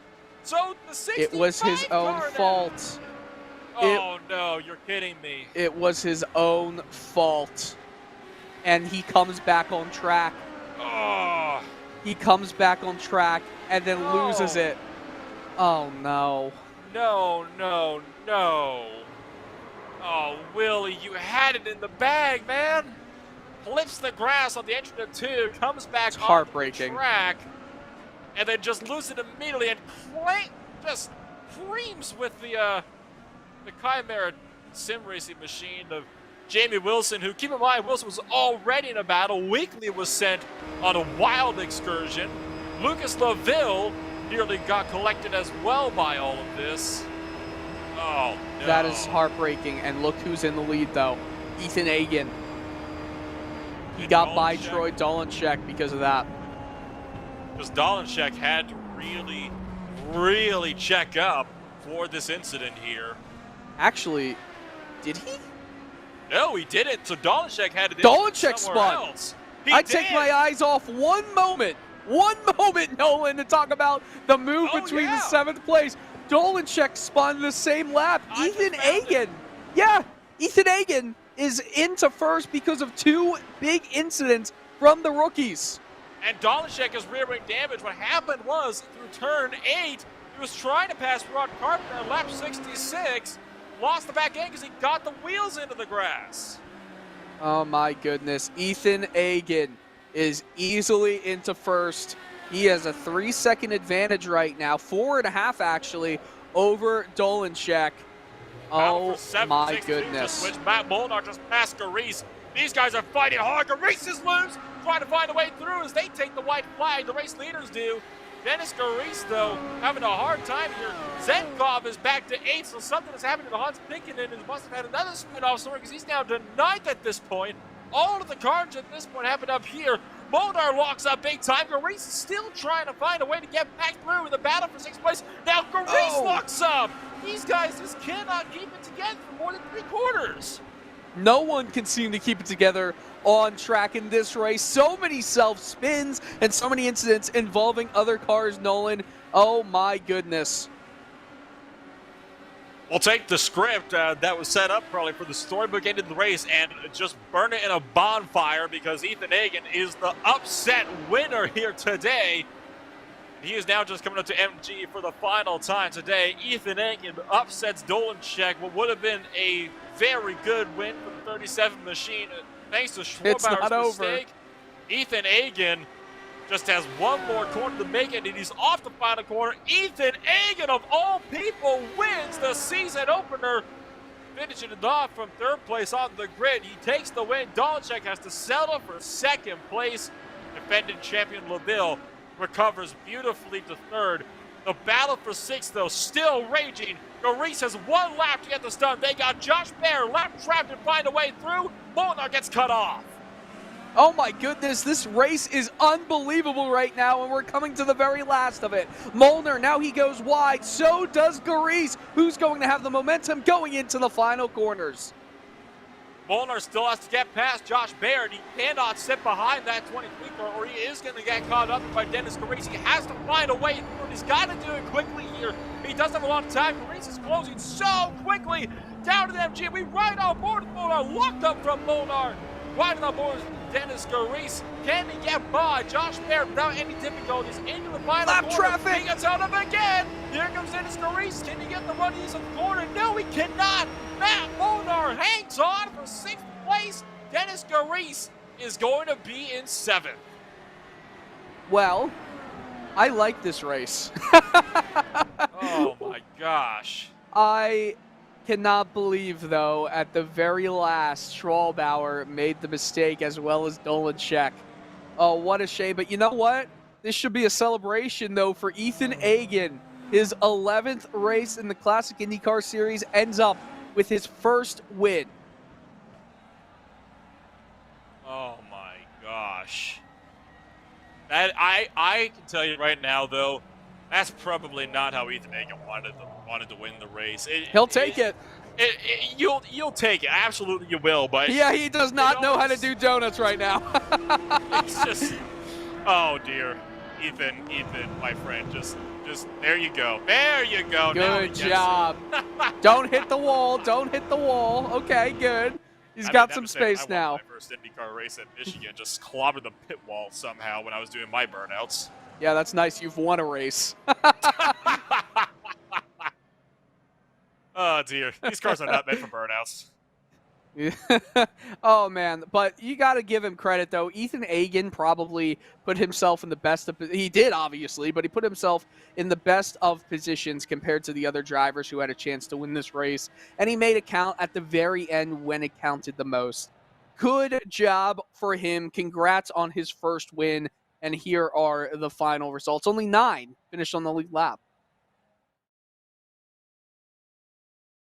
Going to be Ethan Hagen to take victory by 6 seconds after a massive mistake from Troy Dolanchek drops him to 2nd. Just 1.7 seconds back from him is Lucas LaVille. Defending champion crashed out of the lead early, fell all the way back to 14th, had a fantastic recovery drive up to finish 3rd on the podium. Johnny Garrett is finishing off at 4th with Stanley in 5th. Matt Molnar is going to be in 6th. Dennis Garice in 7th. Vladislav Zenkov in 8th. Hans Pickenen with a mistake of his own is going to finish in 9th. Last car on the lead lap, Franz Josef Stum finishes it off in 10th. You're going to have Jamie Wilson then in 11th, with Logan Simmons in 12th. Now McBride finishes 13th. Randy Schumacher in 14th. Mike Erlicka 15th. Andrew Darson is in 16th. Art BQ in 17th. 3 laps down is Willie Schwarbauer not finishing the race after a detrimental mistake. Drops him out of the race with just 3 laps remaining. Caleb Weekly is going to be in 19th with Rod Carpenter in 20th here, Dylan. Yeah, and then going to 21st, Josh Baird finishes in 21st. Joshua Chin, a nice comeback drive after having a disconnection earlier in the race. 22nd for him. Andrew Wood, Philippe Lambert in 24th. Paulie Partonen, Gabor Visky, Jonathan Diggs, Martin June. Oh, what a shame for him. Paul Valesco as well, and Jan Hoffman in 30th. And to round out the rest of the results on the leaderboard, Dave Lodel, Stefan Rossman, Liam Quinn, Robert Groscher, Andrew Aiken, Vesa Egilia Olila. Hope I got that right that time. And Don Day finishing off in 37th. Fastest lap was by Joshua Chin, by the way, with a 1:12.6, I believe. Oh, look at that. Chin recovered nicely as well. He finished it off in last, and through all the attrition, he managed to work his way up to 22nd place. So props to Chin for keeping it and still coming out with some decent points here today. Yeah, no, he definitely had a great time going for him. And you know what? At the end of the day, it was a fantastic race to watch, and hope we have some more races like that on the road courses here this season.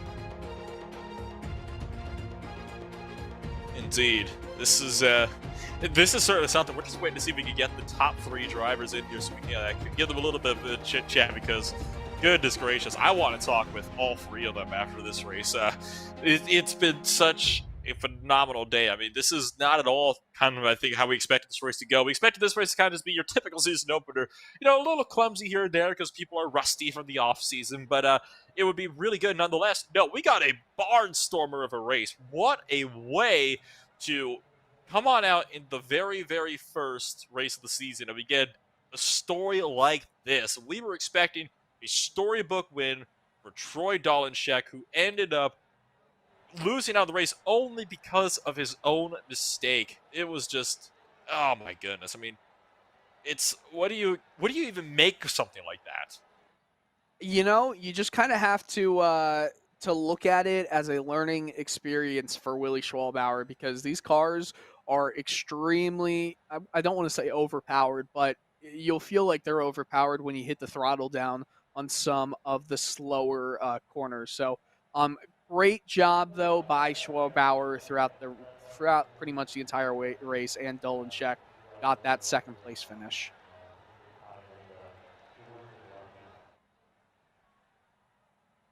Good grief. Well, it looks like we do have a couple people that we will be able to come on over and give us a bit of a chat. So while we wait to see if Ethan Aiken and Troy Dolenchek can come on in and give us a talk for today, we'll bring up our 3rd place finisher of the day, Lucas Leville. Lucas, I tell you what, it was a very, very up and down day for you.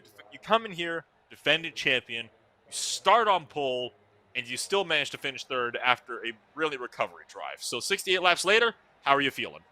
Feeling terrible. The podium is not what I wanted. After all the work this week, like we had a good car, not good enough because Jamie was the fastest car, I think. I had nothing on him except on the S's and all that, so that's why I tried to make a move on him there. And yeah, I think I killed pretty much the best car in the field, and I have no excuse for that. So I felt very, very bad. And yeah, I don't know. I feel like I let this one slip through my hands with the second mistake being in the sand after chasing Troy. So no, definitely not what I wanted. I'm still happy about the podium. It's good points for the team, but I feel like the team deserves better for me, and the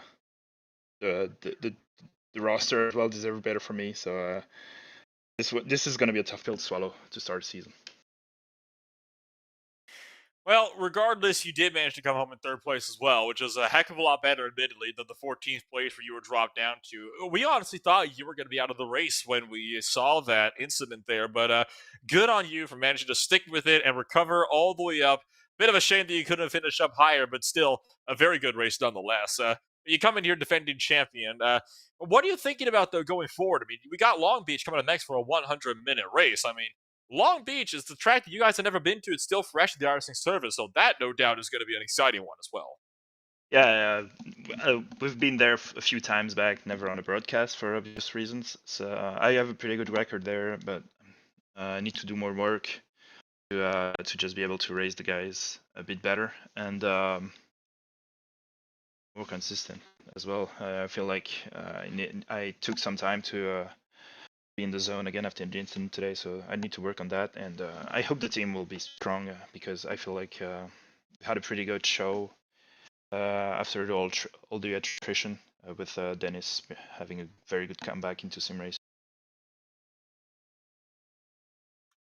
Yeah, hopefully, the next race obviously goes better for you. Still a very, very, very strong performance from you, Lucas, coming into today. Well, actually, Dylan, do you have anything you have for our current defending champion before you let him go here?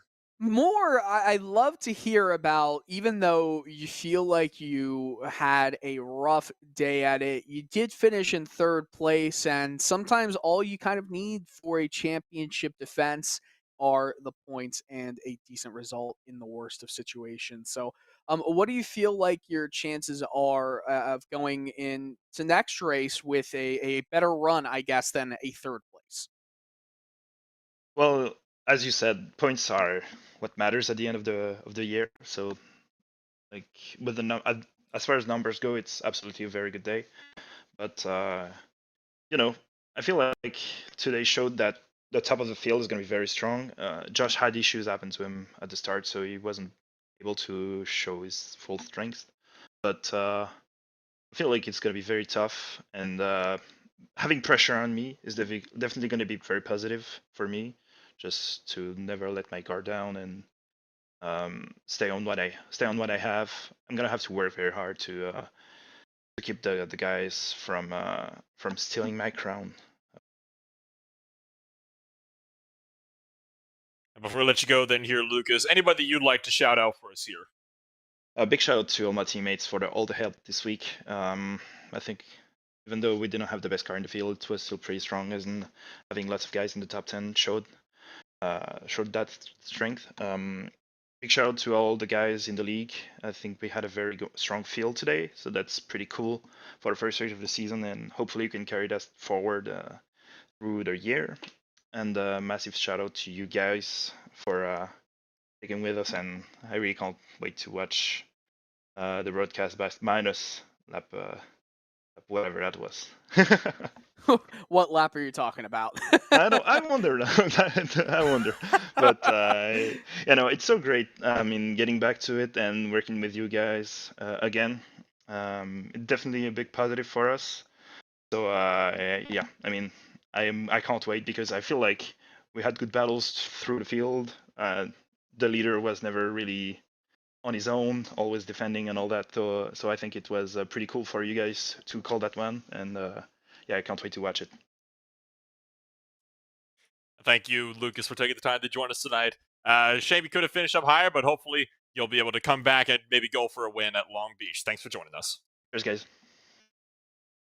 That was your third place finisher there, Lucas LaVille for the Vortex Sim Racing team. Defending champion had that spin early on, and unfortunately we just couldn't get him quite up as high as he probably would have liked. You can see how he's a little disappointed there, but we'll continue to move things on here to Vladislav Zenkov, the driver, to finish up in 8th place here and caught up in that battle right at the tail end of the race. Dylan, you're standing by with our 8th place finisher. Hey, Vladislav. 8th place finish in race number 1 of this season. I know it was, for a lot of competitors, a rough race, but from your point of view, how do you feel like it went for yourself? Can you hear me? Yes, we We can. can. Yes. Yeah, it was really amazing.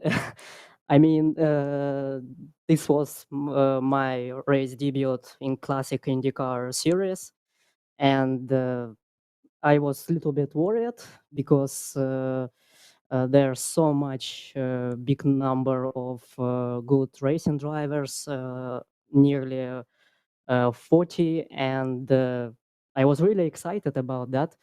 And I qualified 17. First laps was really difficult because was too many cars around me, and I'm trying to not crash with somebody. And later on, after first laps, I got the I got the power. Awesome. Well, for your debut, I'd say it's a pretty wonderful way to kind of set the whole thing off into motion. Going into the season, where were you hoping to finish in the championship standings?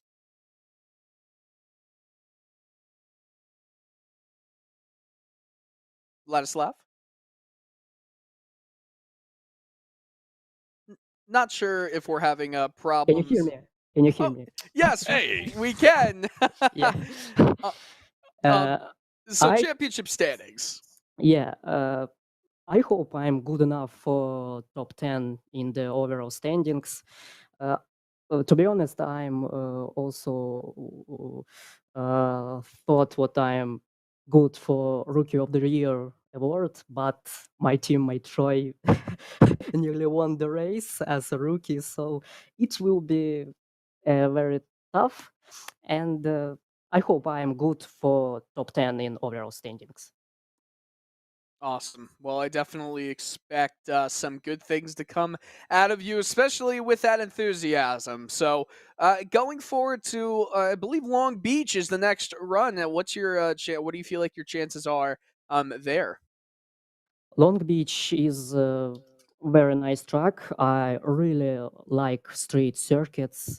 That's my favorite type of circuits. And I hope for a good result around Long Beach, especially because Long Beach, I think, will be a very crazy race with a lot of retirements. So I will try to use that chance. Awesome. Well, congratulations again on the top 10, and Thank we you. hope to see some more coming out of you soon, Vladislav. Thank you. Of course. Nolan? that was your 8th place finisher, Vladislav Zenkov, to finish it off in the 8th place position in the number 12 car. High goals for the rookie here, but we've seen what some rookies can do, so certainly not out of reach. We're going to continue to move things along now for one of the other drivers that finished a bit further down the order here. 16th place, one lap down. Andrew Adair Saunders joins us in the booth. Andrew, race could have gone a little bit better for you, but all around, considering how bad of a race some others had, still not bad. Well, in general, for me, with my pace, I was expecting that was generally positive. Yes, I did a couple of mistakes there. The best I could have done was P14. I do not know if you had that in on stream, but I definitely had overtaken um, Randy. But then there was some kind of mayhem going on behind me after that. There was a lot of mayhem that happened, especially in the last 15 or so laps of the race. You did a good job. You were one of those drivers that had to start from the tail of the grid today, and you ended up recovering from 34th all the way up to finish in 16th place. Molnar and himself also managed to work his way all the way up to 6th place as well. So you guys started the tail of the grid. You seem to do pretty well for yourselves today. Well, it was just a case of just driving and not making any mistakes and just let the other guys do the errors. That's one of the ways you get a good amount of positions in long races. Trying to keep it clean. What else can I say? Well, we do have the next race coming up in Long Beach, where you hop across the pond down to the United States of America. It's one of the only road course races we've got in the season. Usually, we're so used to going to Detroit. So, brand new venue here for the series you're going to here in about 2 weeks' time here. So, what are your thoughts going into that one? Well, it's going to be an interesting challenge for the most of us, but I expect also for the veterans. Yes, it's not the first time that the CIS did race at Long Beach, but back then it was just a tech track version with probably several bugs within it. So it's going to be probably a new experience for all of us. I do expect a very bumpy ride. And well, it's bumpy. I don't know how it compares to Sebring, but still. I think it'll be a bit more bumpier than Sebring in some places, actually. Road courses do tend to be like that, especially if you get ones that are kind of close to railroad tracks. You probably mean temporary street circuits. Yes.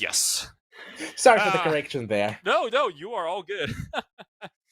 Kind of looking forward then. Obviously, good things for you here today. Managed to recover so well from the 34th place start. Where do you expect to kind of see yourself here when we come around to the end of the season? Well, my personal goal beginning of the season was trying to make it into the top 10 into the standings after this season. That goal has to be adjusted. What I noticed with my pace, even being consistent, I am having difficulties to get in there. That is, it's just we have a dense field with a lot of good new drivers, which has again upped the difficulty level yet again.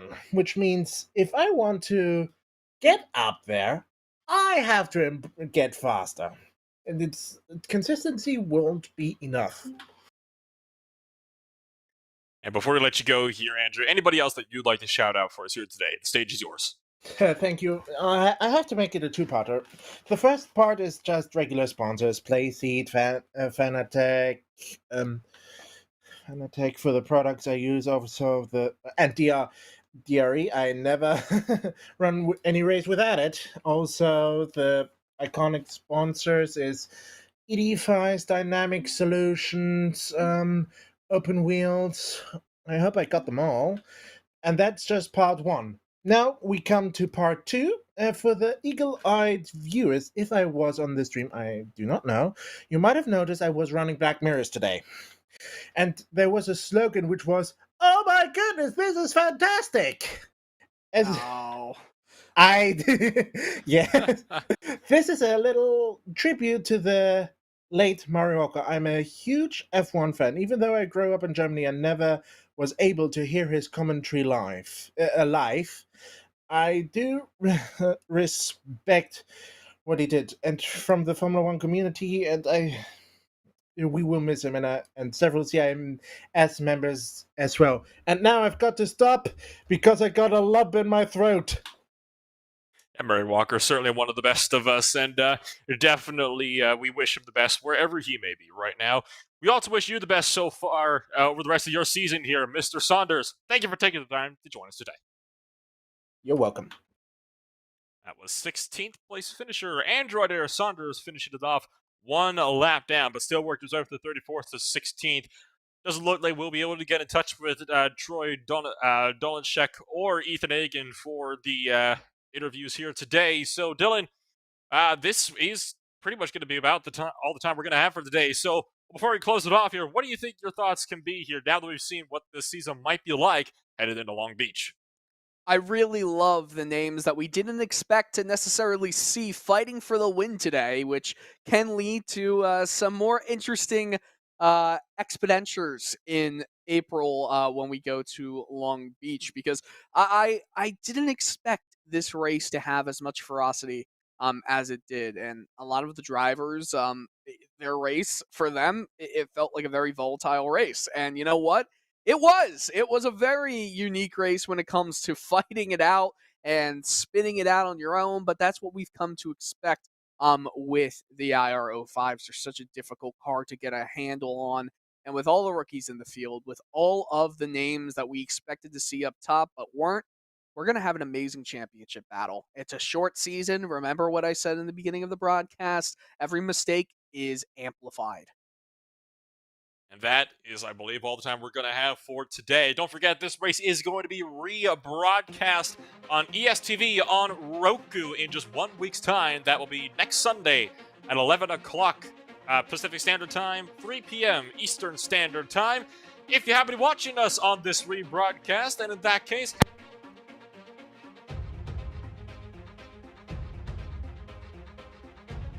face when your microphone unplugs itself. Anyway, happy Sunday to all of you, and if you want to see more of this and you like the presentation you saw here today, you can always join us again and subscribe to us on RaceSpotTV on YouTube and on Twitch, and follow us at RaceSpotTV on Twitter.